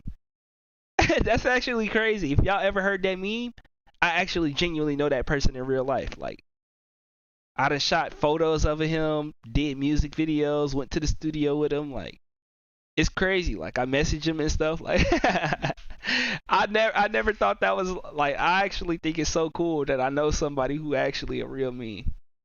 Small world, facts. Y'all, if y'all don't know, one of the reasons that I actually started a reaction channel, this ain't got to do with him, but it got to do with college. They got these dudes who was on my track team in college, and they started a reaction channel. They got over 1 million subscribers right now, and they do like politics reactions and stuff like that. They started off doing like Eminem reactions and stuff like that. They got over 1 million followers, and they got a crib. They do group reactions, and they real huge on YouTube. And I remember thinking, because when they was coming up, they would always ask me for advice on like camera or like setting stuff up. And I was like, if they don't know all of the stuff that I know, and they asking me for advice, why couldn't I do what they doing, you know? And that was another reason that I started. But it is a small world. It's crazy. Because I seen one of the dudes the other day in the club when I was hanging out with the homies, and I'm like, I respect you. And he like, dang, you've been hustling. I see you on the tube doing your thing, you know what I'm saying? And it was like, dang, that's crazy. We was all on the same track team, and it's just, I know so many like people who done did their thing, you know? And out of the closet, their life would be in danger because men wasn't men, but I do know and women were acting like men. And that's all I'm going to say. I'll show y'all after the stream. But he does not believe the Amazon book is Kim's diary entries or in any way related to Kim. He says, if you've seen excerpts from that book, then you know Kim didn't write this book. If you know Kim and you've been around Kim. Wait, so this guy, what's his name? Gene Deal. Gene Deal was a bodyguard during the time of Kim Porter. Yes, so he was actually a bodyguard for a lot of famous musicians and executives. He was well known in the industry. He doubled as a cop. He worked as a child abuse investigator as well as a probation officer for most of his life. So people really liked him because he's very clean cut is the vibe. So he gets hired by Diddy when Diddy is dating Kim Porter. And he says that Diddy never really ever hit Kim Porter in front of him, but he would hear from the other bodyguards. So for him, his perception, his allegation is that Diddy only does things with people he thinks he can get away with. And for him, because he has a job as a cop, he's saying, if I see Diddy hit anyone, I'm arresting Diddy because I'm not trying to lose my pension. I'm not trying to lose my job as a cop. 6 hours. So he knows that I'm not going to put up with it. He said that Diddy once cussed out his mom in the car. And he went off on Diddy and was like, you don't talk to your mother like that. Damn. But then he later heard, allegedly from other bodyguards, that Diddy was like slapping his mom in the face. What? But it never happened when he was there. I ain't gonna lie. How people treat their mama, it do say a lot about them. I ain't gonna cap. Like, anybody who slapped their mama, I ain't gonna lie. You can't trust nobody like that. If you ever around anybody in the chat, if you ever around anybody who done slapped their mama, talk to their mama crazy, don't look past that. If you willing to talk to your mama crazy, you don't think they gonna talk to you crazy? You don't think they gonna disrespect the hell out of you, nigga? What make you think you different than they mama? The person who literally birthed them, pushed them out they cooter. Like, if somebody willing to talk crazy to their mama, even talk crazy. If somebody willing to talk crazy to their mama, you don't think they would talk reckless about you? Come on, bro. You got to be able to see through shit like that. Wow. He's been pretty vocal, and his story has never really changed, it appears. So a lot of netizens find him credible. But again, that's an opinion. These are allegations. He says, and if you've been around Kim, if she was going to do a book, she wouldn't have included all those things, talking sexually like that. She's got 2 boys, 2 girls, and she was a mother first. She wasn't going to say the stuff that she was saying and about Puff in a manner that was written in that book. It seems to me that whoever wrote the book was really out to get Diddy and did it in whatever means possible, but disrespecting Kim and who she was as a mother, I don't think that's right. I think she deserves better. Side note, it does not appear that Diddy has filed a lawsuit against Gene Deal, which a lot of people think add to his credibility, which is again just an opinion. One netizen comment reads, the fact that Diddy hasn't yet filed a lawsuit against Gene Deal with all the things he said about Diddy is the most telling realization of all. Is the chat glitching, Some y'all? people now believe that Kim Porter's death needs to be reinvestigated, but they also believe that she's the one that wrote that memoir on Amazon. Again, I can't dictate what others believe. I'm just telling you what's out there. Some believe that that memoir is real. They point to an interview that was done in 2012, so 6 years before her death. Only mine. Where in the interview, Kim talks about wanting to write a book. I will say it doesn't appear that she's referencing a memoir or any sort of tell-all book at all. She says, but I've been in the business and been around the business. It's become a phenomenon. It's a culture. It's a, it's just for me, I wanted to present something beautiful and package it and almost like an ode to them, to what they've done. Some netizens think that she's just using that as a cover to write a memoir. Seems like the chat reset. Do y'all see it on the screen though? False, how come the author hasn't been sued? I mean, I really hope it's fake though, because there's a lot of crazy shit in there. Another comment reads, the more that I listen to folk coming up against the book, the more I believe in its authenticity. Others reference Chris Todd's interviews and they say, this man got too much confidence not to have proof that Kim wrote this book. He got some type of proof somewhere because he just has too much confidence. Another says, what if a close friend of Kim's had the actual book and flash drives, but is just too scared to come out because they're too interconnected and is using this man as a front? Guys, think about it. Another comment reads, this is a lot of shit to make up. I can see some things being true, but who knows? Then there's another group of people that, yes, they want her death to be investigated, but they don't believe that she wrote that book on Amazon. They comment, that book at first glance, this reeks of a shamelessly fabricated cash grab attempt. I don't know, it just seems a little too convenient. And the stories that I've seen excerpts of appear to be someone just wildly producing sensationalized garbage and toxic gossipy bullshit. I hope for the sake of any potential victims that these things did not occur. Okay. Another one comments, this book seems like it was written by ChatGPT or something. ChatGPT? Others have been very happy that it... Nah, if you produce a book and you get ChatGPT allegations, that's not a good look, I ain't gonna lie. I haven't read the book, so I can't even give no, you know what I'm saying? But ChatGPT allegations, crazy work. It's been since pulled from Amazon. I'm glad they took it off Amazon. Checking out the Diddy cases right now. Fraud. R.I.P. Kim. But fueling conspiracies around Kim's death, I'll be sure Kim's previous partner, the father of her first child, has made a statement. In it, he basically insinuates 2 things. 1, that Diddy might have something to do with Kim's death. And 2, that Diddy might have put him in a coma. Okay. Wait. ChatGPT is crazy. There's a lot going on. He is Quincy's dad, artist. He's a well-known artist back in the day. I'll be sure. Yeah, there's a lot going on. But in it, now that I see his pops, he do look like him. an Instagram post, he states, in 2024, Kim and I talked right up to a few days prior to her demise. She was in good health, and we were in such a great friend space, reminiscing about old times and celebrating the news of our son's accomplishments. In a nutshell, Kimberly was allegedly taken from us because she was set on a course to accomplish what Miss Cassie Ventura did by igniting the bonfire, which brings us here today, with the avalanche that has brought Satan to their chambers. Damn. He also hashtags FBI, DOJ, Department of Justice, as well as the CIA, DEA, NYPD, LAPD. Jesus Christ. For a, quote, investigation into an entire group of individuals who worked at or around the residence of Miss Kimberly Porter. Because, quote, the individuals involved in this matter may also be connected to also concealing the alleged murders of several prominent artists. He's alluding to Tupac and Biggie.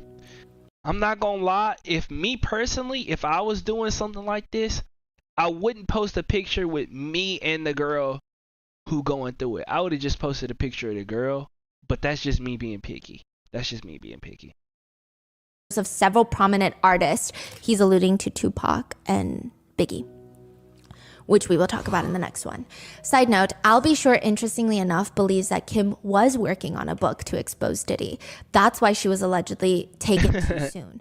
before she could expose him in a book. And then later, someone stole her computer, is what he alleges. Damn. But he doesn't think that that Amazon book is the book. Because everyone's saying the way that the book is written is just not the way that Kim Porter speaks. Okay. Yeah, and then like there's like factual inaccuracies. Even the bodyguard doesn't think it's the book. There's just so many people that have come out against the book that are against Diddy. And Al B. Sure goes on to allege that he had a health scare in 2022. This is actually true. He did fall into a coma, and the vice president, Kamala Harris, even wrote him a letter. Yeah. They're all very well connected. Yeah, he's a very prominent. Bro, that's so scary. Imagine getting into a coma and waking up like 5 years later, 4 years, even like a year later. A coma mean long, like a solid amount of time. If I went into a coma and I woke up even like 2 months later, a month later, like imagine how much stuff go by in that amount of time, a month. If you missed a month, like imagine everything that happened in December so far. Bro, TikTok about to get banned. Twice done dropped the album. Stray Kids about to drop an album. Like so much happens in 1 month that it's like, dang, you miss a month? Imagine you go into a coma multiple months, bro. You wake up, you in a whole new world. Artist, and I believe he does activist. He's an activist on the side as well. Okay, that's good. Yeah, so he's been invited to a lot of state dinners, and so is his son, Quincy. Yeah. Now, he collapsed in July of 2022, fell into a coma, wakes up, it's October 2022. Wait, how long? Hold up. This is important. I ain't gonna lie, because I need to know how long Buddy was out it. His son, Quincy. Yeah. Now, he collapsed in July of 2022, fell into a coma, wakes up, it's October 2022. Damn. He's in a coma for around 3 months. To this day, it seems unclear what exactly caused the coma. 3 months? But he kind of implies that perhaps Diddy was involved. He announced his documentary. I wonder whenever you go into like a coma and you wake up, do it feel like no time passed? That would be scary. Like if it feel like you went to sleep. Like if no time passed and 3 months went by, I would genuinely be scared. Like I don't know how I would be able to like just continue life. 3 months went by and it felt like no time went by. That's scary, bro.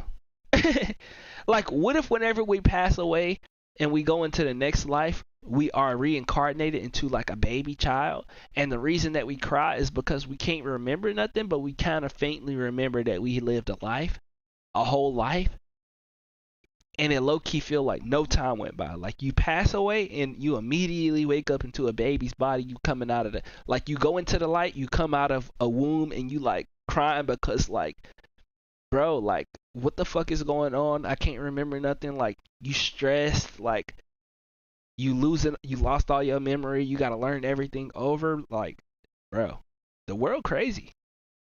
And states, you will really understand how I ended up in a coma. You're really gonna need to call Homeland Security.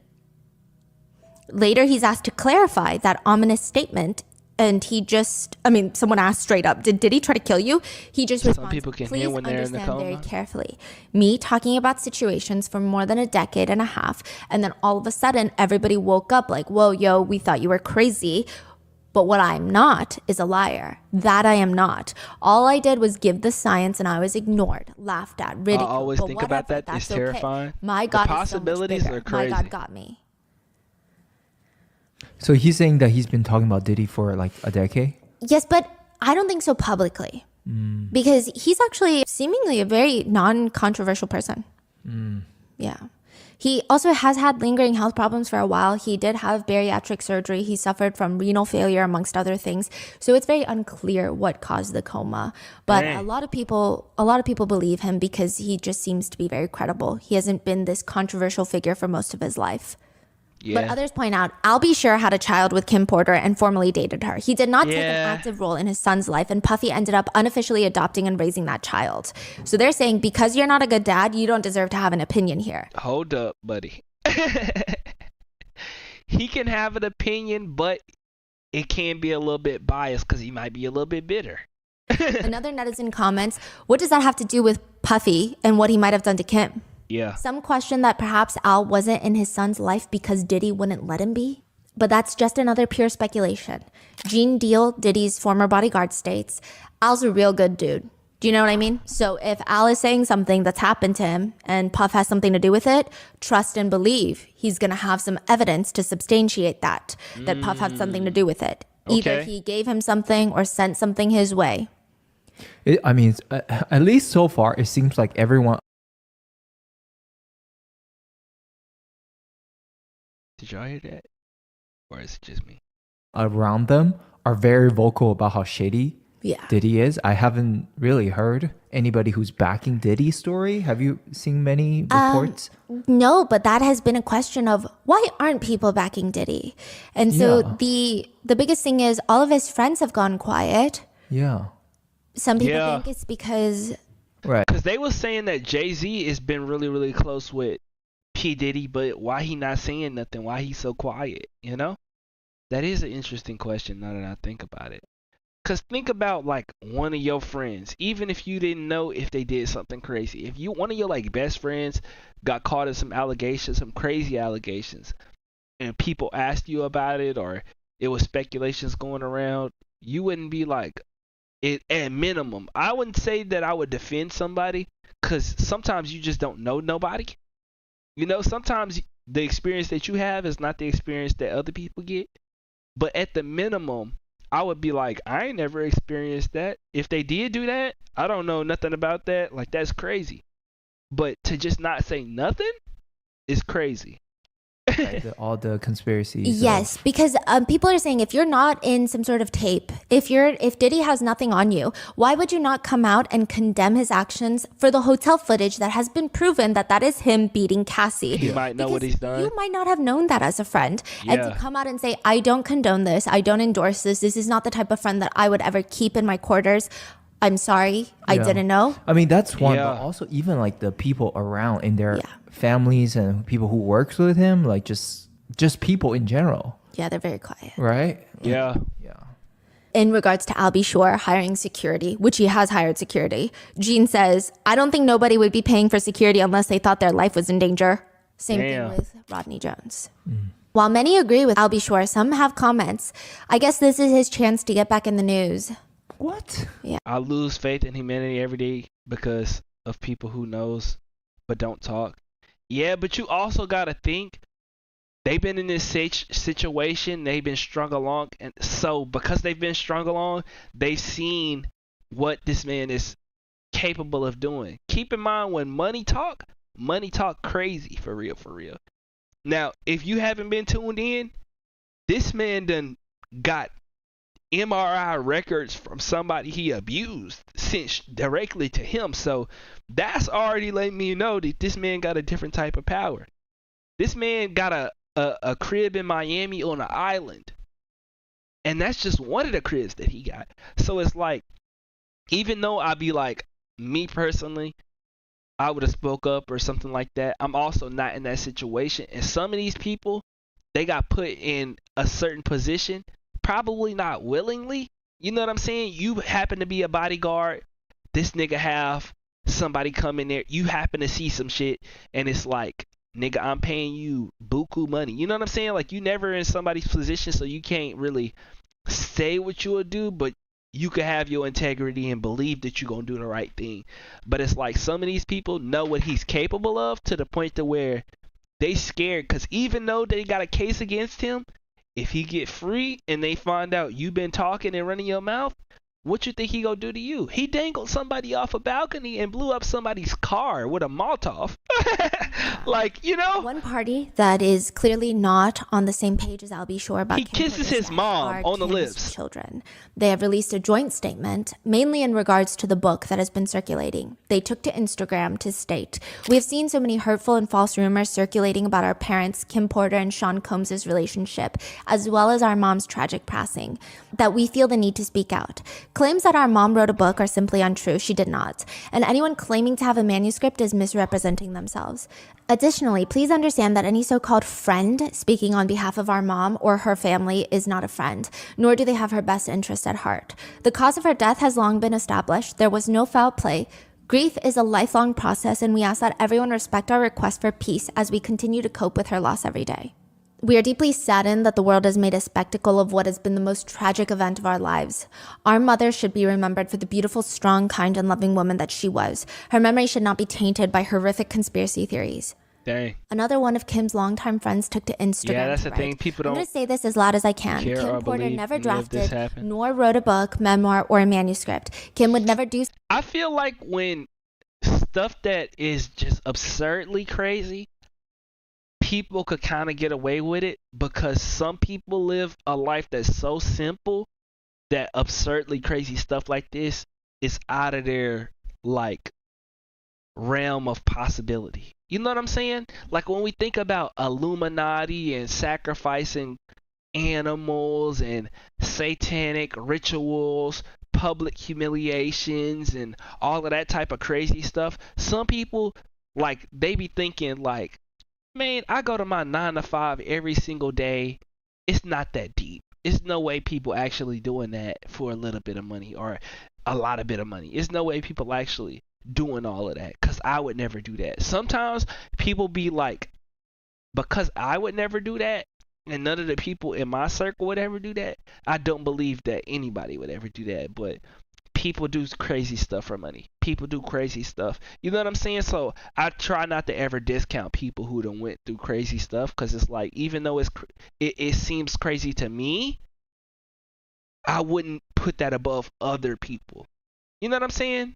Like, that's how I kind of put my perspective. Like, especially with stuff like aliens or like crazy absurd stuff, it's like, even though it seems absurd to me, just because I haven't been through that experience don't mean other people that haven't been through that experience. Yeah, when you have morals, it's hard to believe people would do crazy things. That's like, I was on my Instagram private story and I was telling people, you don't think people who don't believe in God, or people who don't have morals, who don't believe in Jesus, why would they not chase money when money is the power? You know what I'm saying? Why would they not deceive people and do anything for money? If you don't believe in God, what do you have to lose, like, in deceiving people? Who gonna punish you? You know what I'm saying? Money gonna solve all your problems. You gonna pay everybody off. You don't believe in no type of justice in the afterlife, so why would you not do anything? That's what I was telling people. I'm like, the people who had slaves, they didn't get no type of punishment for real. They straight. I'm an atheist and I chase respect for everybody. I respect that. Because some people, they don't believe, you know what I'm saying? Like, they don't have respect for people. And I feel like, even if you, like, regardless of what you believe in, I feel like you should have respect for people, for the simple fact that if you was in their shoes, you wouldn't want to deal with that. Everybody deserves to have a peaceful life. That's how I feel, you know? There's such a thing, and that's the honest to God truth. Another states, Kim Porter never authored a manuscript, be able and to any put claims yourself in suggesting other otherwise are people's entirely shoes. false and fabricated. The baseless pages in the book not only misrepresent Miss Porter's lived experience and legacy, but also continue to cause unnecessary distress to her loved ones. Kim's former attorney has also spoken out, saying she would be turning over in her grave right now. Kim never even gave an interview about her private life. She would never do that to her children. She had plenty to say, but she would never do so publicly. There would be no amount of money that could make her write a memoir. She would never do anything to hurt Puffy's reputation because she has peaceful life and go to heaven. It is impossible that is her journal. It's comical. She never even spoke that way. She never wrote that way. She was articulate. She was classy. She would never write something like that. There would be no need for her to do that. She also states, I guarantee she was not part of those freak-offs. I think she would have cut off his penis if he ever proposed that to her, which kind of goes against what others have stated, but it's up for you to decide what you believe. I just don't understand why so many people. One netizen comments read, two things can be true at the same time. There can be legitimate questions about Kim's death, and also her children can be upset about the tabloid media and weirdos on the internet making a spectacle about those legitimate questions. It's a terrible situation they have.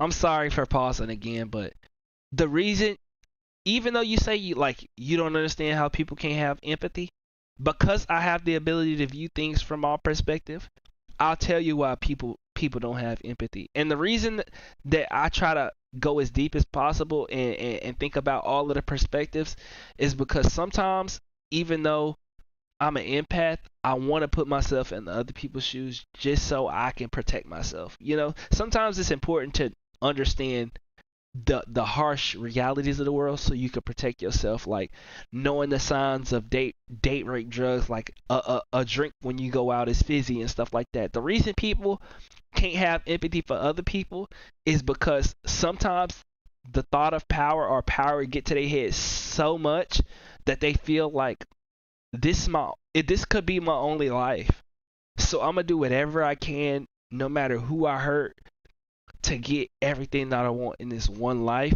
And if other people don't do that, that's on them. That's how some people really view the world. For real, for real.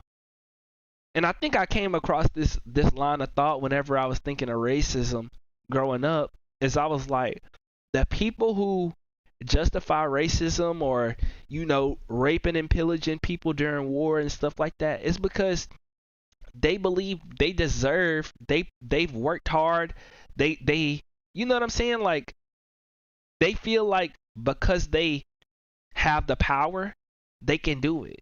They feel like God chose them. Like, I'm telling you, it's a high level delusion.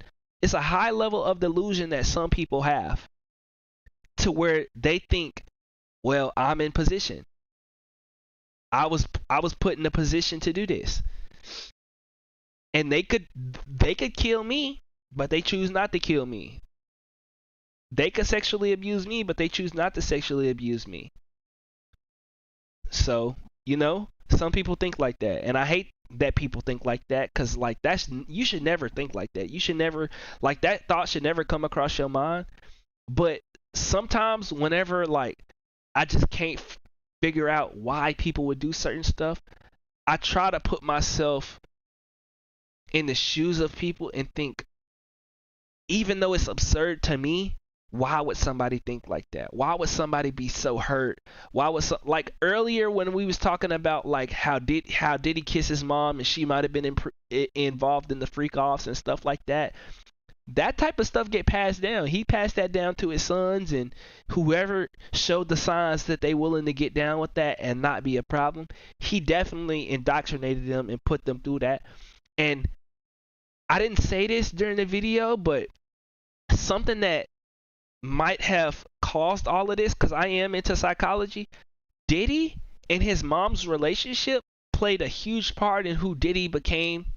Because if y'all don't know, if y'all just tuning in, Diddy's pops died when he was young, and his mama, and I noticed this whenever he was kissing his mom on the lips, I was sitting here thinking, sometimes when a mom lose the masculine figure in her life, she lost the man in her life, and he might not even been the man who she wanted him to be. You know who she go to next? She gonna go to the son. Whether it's the strongest son, the oldest son, she gonna go to the son, and she go try to fall in love with that son, because she ain't got the pops. Her son became her man. Exactly. Her son became her man. He got rich, probably started taking care of her. Keep in mind, he say when he was with his mama, he had roaches all on it. Her son got rich. He was powerful. She kissing him on the lips. Ain't no telling what type of freak offs or none of that stuff that they went on, that they did. And she could not imagine not loving this man, because when she didn't have her husband, who did she lean on? Her son.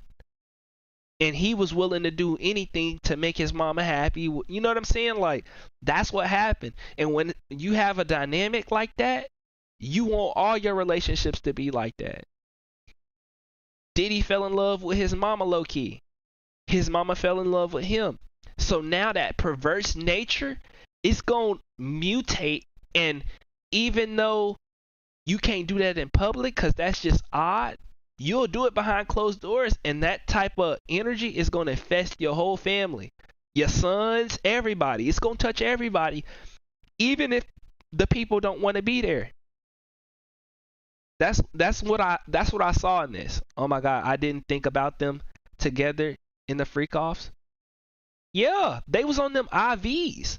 They literally said, Rod and Mango literally said they was seen both having IVs, and it said that they would hook IVs up after freak offs. That's not no coincidence. They was on them IVs. He kissed her on the lips. Bro, ain't no telling what's going on. She know he got money. You don't think his mama know what's going on? You don't think she want to partake in all of the riches that he done acquired over the years? She kind of fueled that because he don't want to see his mama suffer. She fell in love with him. She gave him the utmost amount of love to the point to where if you don't allow me to do anything that I want like my mama, I'm going to abuse you and I'm going to get what I want because I deserve that. My mama done showed me that I deserve that, and I done became rich because I've been allowed to do what I wanted to do. So I'm never going to be wrong because everything that I've done has gotten me a life that's right. Those people need some therapy? Most definitely. Most definitely. It's a trickle-down effect. Have my sympathies. So as I was researching, there's a lot of AI-generated videos that have been going around about this case. It's not even just people asking for an investigation into her death and talking about the allegations that have been brought forth about Diddy's alleged behavior towards Kim Porter and so many people involved contributed to her passing in 2018. But just like straight crazy rumors. Like she was, I can't even repeat them. They're just so bad. I see. Yeah. Okay.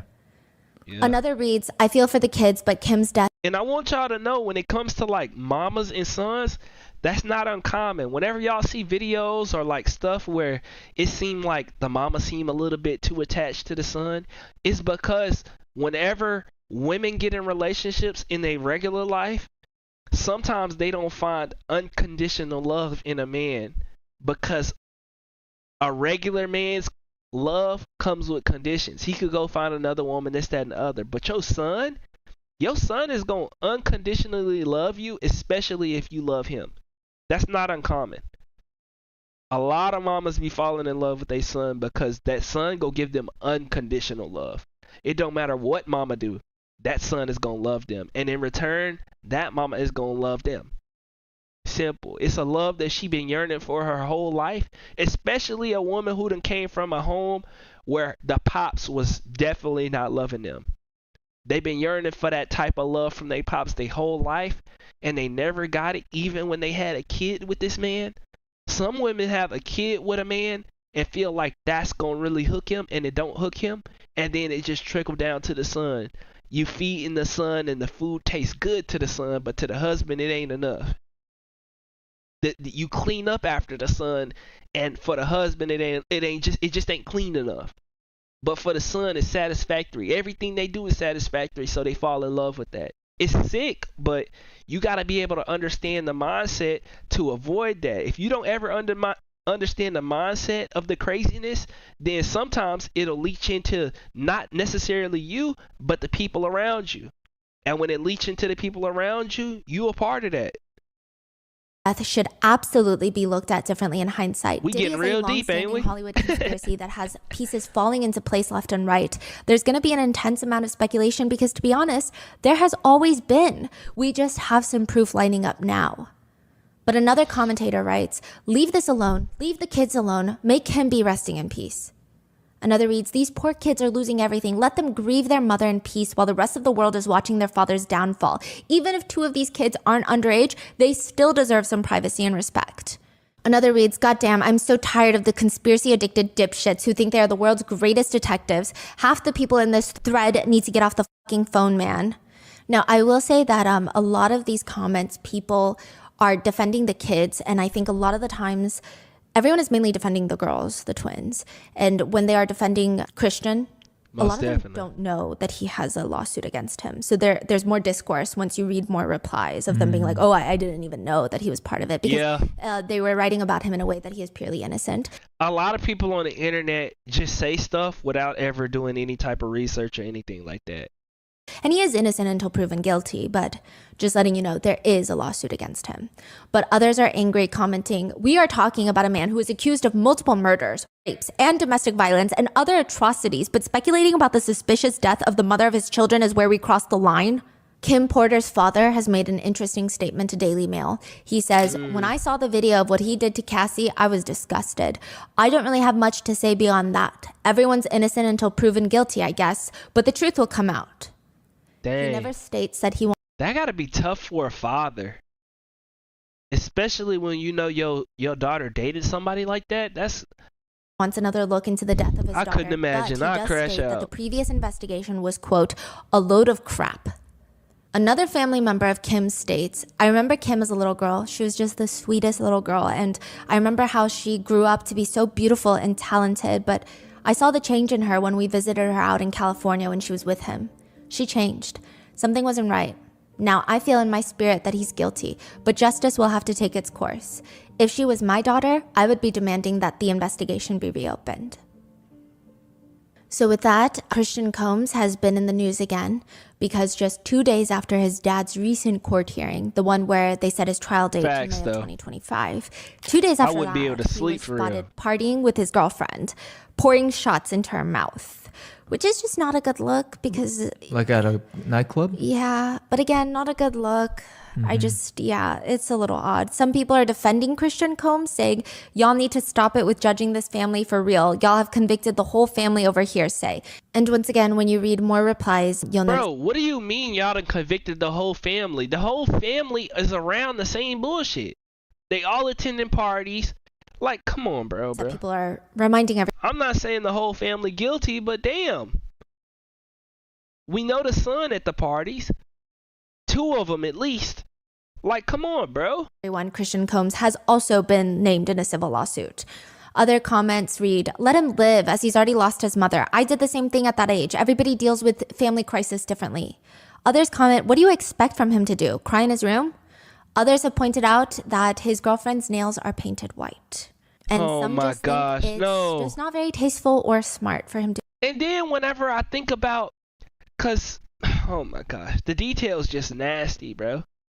We also got to think about the son that they trying to defend right here. He was on the yacht playing a Cassie song. This nigga's my age. I don't play Cassie like that. This nigga was trying to do SA stuff while playing a Cassie song. That's not odd. That's not weird. It seems real sinister, like something you hear out of like American Horror Story or some type of like weird stuff. To be partying.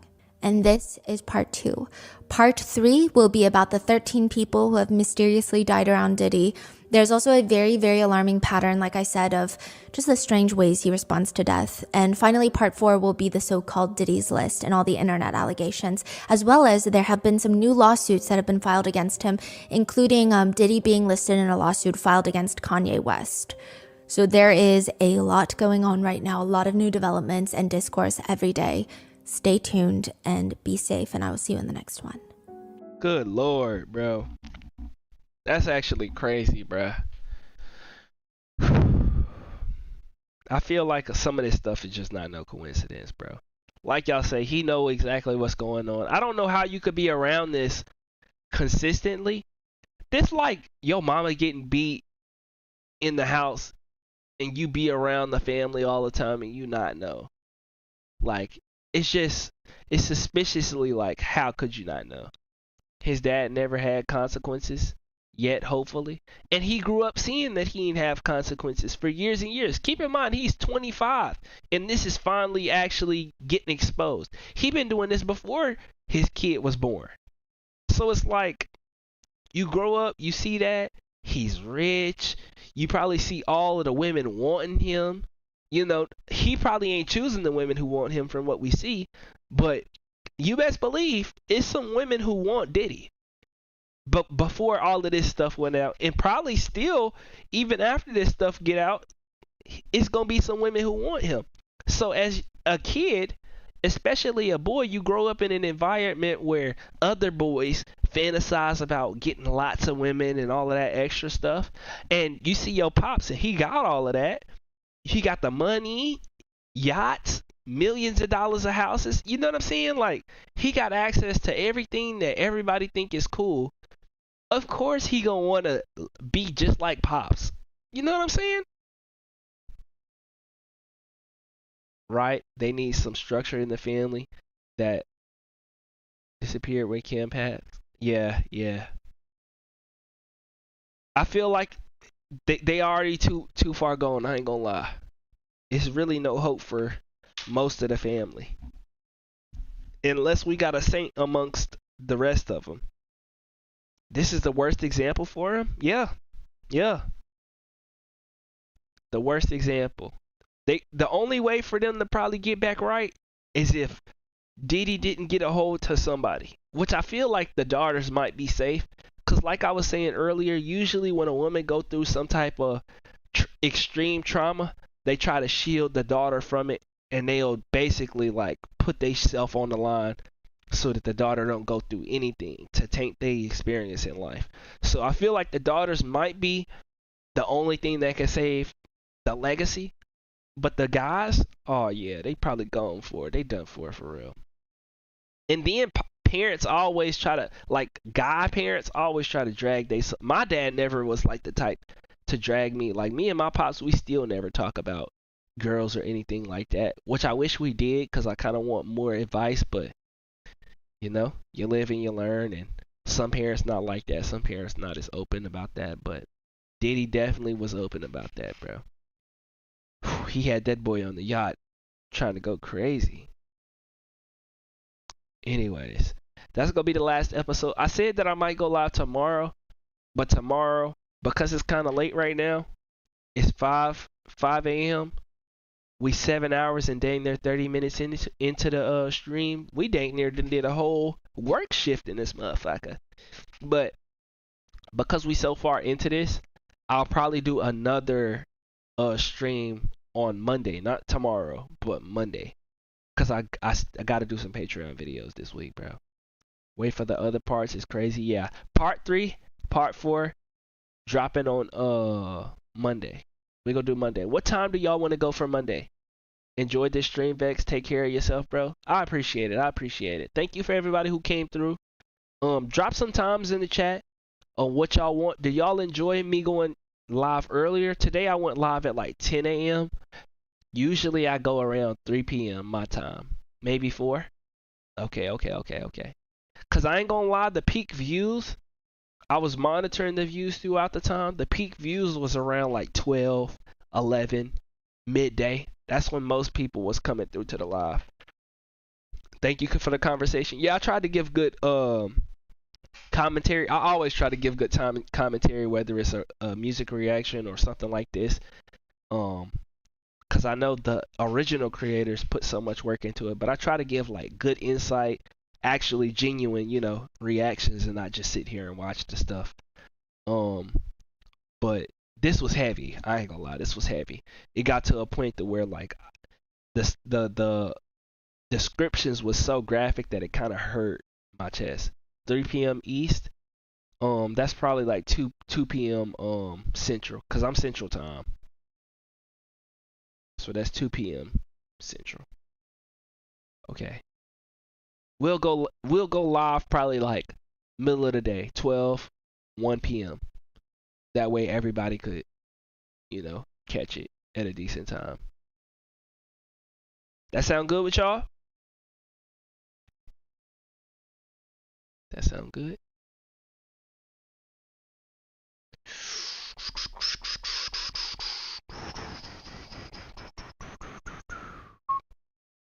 Okay.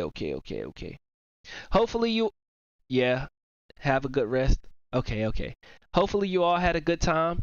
I'm gonna say a quick little prayer. It ain't even gonna be too crazy. 1 p.m. sounds good. On Monday? Yeah, Monday. Not tomorrow, day after that. Monday, we'll go Monday. Around 1 p.m. Okay. I'm gonna say a quick little prayer, just cause this kind of like really was stressful. Lord God, I come to you as humbly as I know how to say thank you for another day. I appreciate everybody in the chat. I appreciate my community for showing so much support. I appreciate my community for being such great, upstanding people. And anybody who's in the chat or anybody who's out there in the world who happens to not be a great person, I pray that you touch them and you allow them to see the light, the preciousness of life, and hopefully whenever they see that light, they could go throughout their life and give people grace. You know what I'm saying? Give people respect that they deserve in this one life that we have. Hopefully everybody in the chat has a great day, a great week, a great December. As we go into 2025, I'm offering them prosperity, good health, and a great mindset, because everything starts in the mind. Everything starts with consciousness. In Jesus' name I pray, amen. Hopefully you guys enjoyed. Thank you all for coming through. See you then. Thanks for always being the best and giving me laughs. I'm glad that I could give you laughs, Issa. Amen. Amen. I got to start praying more on stream. That was a good prayer. That was from the heart. I ain't going to lie. That was actually from the heart. I wanted to give you all a good one. Because this one was, like, I rarely ever, like, and I've heard some I've seen some Rotten Mango videos that have been heavy, but I think because we streamed this and it was for such a long duration, literally we, at 7 hours and 30 minutes, that was tough. I tried to give y'all something good and positive to end it off. Yeah, I could tell it was from the heart. Yeah. I'll be at school. Okay. Anything that you can't catch live, whether it's on the Twitch or whether it's on TikTok, wherever I live stream, it'll be up on the YouTube channel, I promise. Unless it get blocked. Any Rotten Mango videos don't get blocked, but sometimes music videos get blocked and stuff like that, and they go up on the Patreon. But if I could put it on the YouTube, I'll put it on the YouTube, because I know everybody ain't got access to money and stuff like that. My goal right now is to not do anything for money, you know? That's why I kind of don't want to do content full time, because I know a lot of y'all this is something that y'all just, indulge in whenever y'all got free time. So, I'm trying to get my career together. I'm supposed to be going into the Air Force this year. Hopefully it's really, really good. How much is the Patreon? I got a $3 tier and I got an $8 tier. The $3 tier is just any blocked videos or things like that, which really is anything under like 30 minutes long. Any videos under 30 minutes long is $3.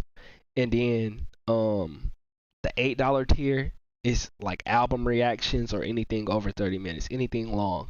So that's how I operate my Patreon and stuff like that. But I need to be a lot more consistent. 7 hours. If y'all ain't tapped in on the Twitch, hey, check me out on the Twitch, VexReacts Live. We do stuff just like this, except it'd be a lot more different types of content. Cause on YouTube, they don't allow any copyright content, so we can only do Rotten Mangoes. But I've been actually checking out other stuff. We could do true crime stuff, kind of similar to this, like people getting arrested and stuff like that. Last time when we was on Twitch Live, we did a full I'm waiting on the strategy choreo from you. Okay, bet.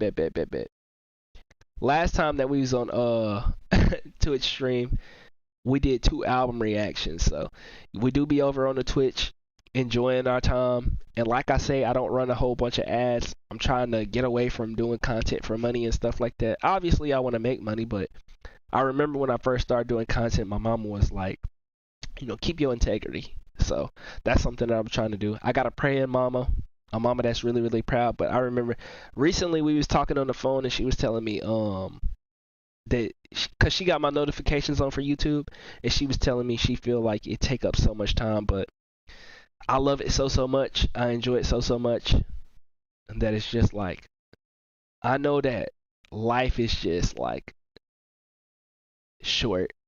Like trying to earn a whole bunch of money. I want to earn money for my family and stuff like that, but me personally, I don't care. I spent this whole year struggling when it comes to money. Not a whole bunch, because I know, I'm thinking of the world and some people really struggling with money, but some days I wouldn't eat and stuff like that. And I don't even mind it. I'm not going to lie. I don't mind eating ramen. I don't mind going to McDonald's and getting dollar burgers and stuff. Right now, McDonald's got the 50-cent double cheeseburger. But I don't mind it, because I know one day it's going to end. One day life gonna end, and as long as I'm happy and I can make the world a better place, that's all that matter. The suffering will end eventually. That's kind of how I view life, and I feel like I'm a unique vessel in this world, And I don't expect to be rich or famous or any of that extra stuff. I just hope I could touch a lot of people. And the crazy thing is, I'll tell y'all a story time eventually, but my one and only time ever taking shrooms. I know y'all like, Vex, what? Shrooms? That's the most insane drug that I've taken. Weed, alcohol, and shrooms is the only things I've ever done.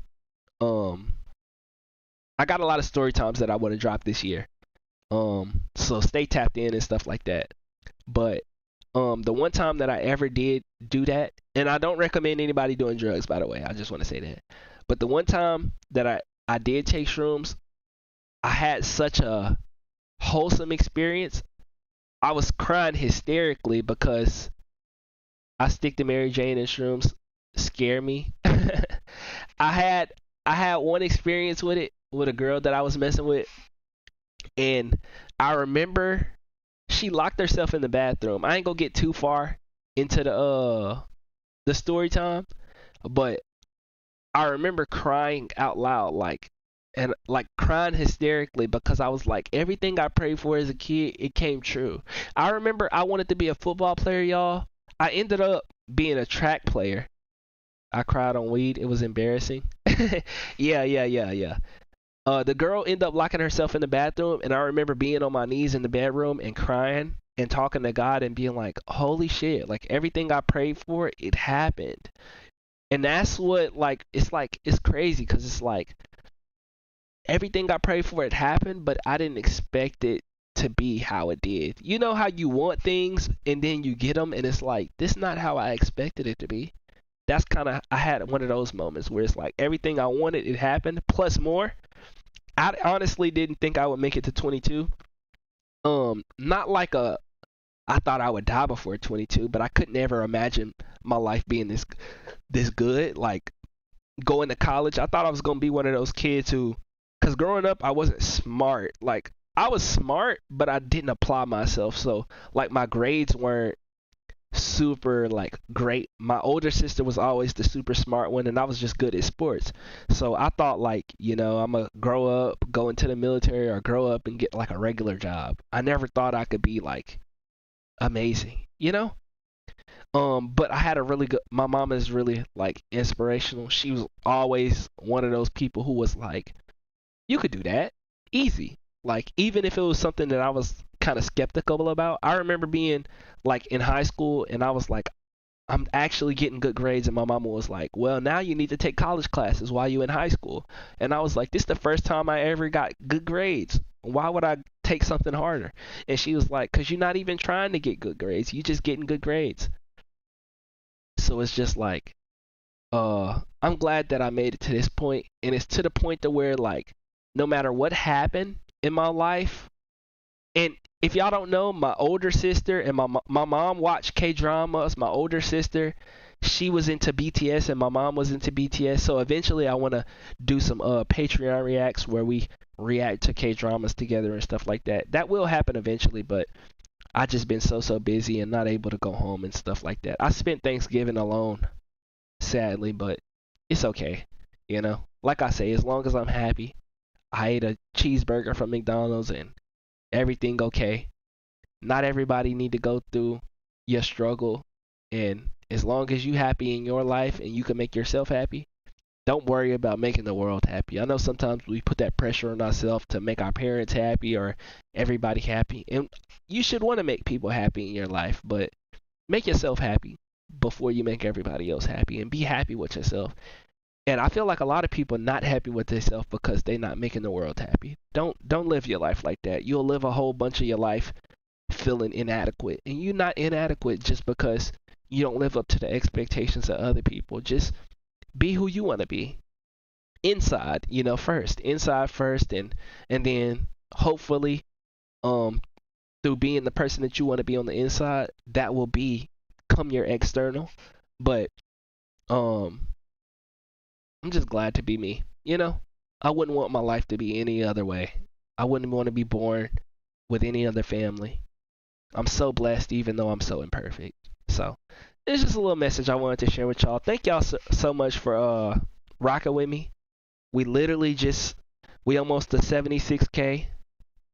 At the very beginning of this year, I wanted to hit 100K because I hit 50K in a year.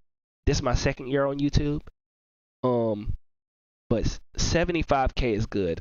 I'm glad that I hit 75K. Anything that happened this December, I'm happy with. Thank y'all so much for supporting. Like I say, Monday, we will be live. Vex, my favorite motivational speaker. I felt like I haven't gave a motivational speech in a while, like a good, genuine heart-to-heart. So I'm glad that I could do this. I got so much on the way, you guys. Like, I just got to put the work in. I'm not going to lie. And some of it is if I get a good paying career and a good job, which I'm praying that I get a good job in the Air Force and a good career. I want to be able to put my money back into my content. That's really why I'm doing it. So that I could eat more. All I ate today was a breakfast sandwich because I just don't got the money. I do got money, but I got to prioritize getting the oil change so I could go home for Christmas. Because like I just told y'all, I spent Thanksgiving alone. I want to go home for Christmas. So I'm prioritizing some things, and I might have to starve a little bit in order to enjoy the abundance of my family. But y'all my family too, and I enjoy the abundance of y'all every single day. So God is good, you know. I pay my rent every single month. I got air conditioning. I sleep really, really well. I got a bunch of water in the crib, noodles. You know what I'm saying? You can't go wrong with some motherfucking ramen. Ramen gonna slap every single motherfucking time. But life is good, you know. I'm proud that I dedicated this whole year to doing content, and before the year started in 2023, I didn't tell nobody, but I was like, for a year straight, I'm gonna do content no matter what happened, whether I go homeless, no matter what happened. I even had a contingency plan. If it came down to it, I was gonna record videos on my phone and my camera out the car. You know what I'm saying? It was a time where the internet went out because we had a hurricane here in Louisiana, and I was still uploading videos because I said I'm going to dedicate a year. But 2025, 2026, we got new goals. And that's just motivation for anybody in the chat. Don't ever let nothing stop you from living the life that you want to live, from chasing the goals that you want to chase. Because you might not be successful in the end, but at least you could say that you went for it. At least you could say that you gave it your best effort. And whenever you pass away and you going into heaven or whatever you believe in, you gonna be able to be proud of yourself, and that's important. Very, very important. I'm looking at you right now, and I'm genuinely sharing a word that I feel like God gave to me. Do not die and feel like you didn't do what you was called here to do, or you didn't do what you wanted to do. That's why I was telling y'all, like, don't try to please everybody else, because you are very important. Like your spirit, your soul, all of the things that you yearn for in life, that shit is important. It's not on your heart heavy for no reason. Don't try and put that shit on the back burner and please everybody else. Because all those people that you trying to please, they going to pass away one day. And you might feel like, dang, like I want to make them proud because they are going to pass away. And ain't nothing wrong with that. But you going to pass away too. Your life just as important as those people that you care about. So just wanted to share that message with y'all. Thank y'all. You see, just like right now. Okay, I do have to get some sleep. I've been up all night editing the album reactions and stuff like that. No, I've been up all night. I need to get some sleep, man. And then when I'm up, I'm back to the grind, man. December, my last month on my year journey of chasing content full time. Whenever January hit, about to get this career going. I'm gonna get me a job. Content's still gonna be flowing, but you know what I'm saying? We gotta get to it. Love the talks. Facts. I love the talks. Even throughout the reactions. Wilson, you've been here for pretty much the whole reaction. I appreciate it. I appreciate you. Okay, yeah, go to sleep. You have to take care of your body too. Yeah. All right, peace and love. I hope you have an amazing day. Remember to take care of yourself. And I'll catch y'all when I catch y'all, whether it's a YouTube video, YouTube stream, Twitch stream. I appreciate y'all just taking y'all's time. Time is so precious in this world, y'all. So I appreciate you taking the time, even if it was just an hour. Peace. Peace and love.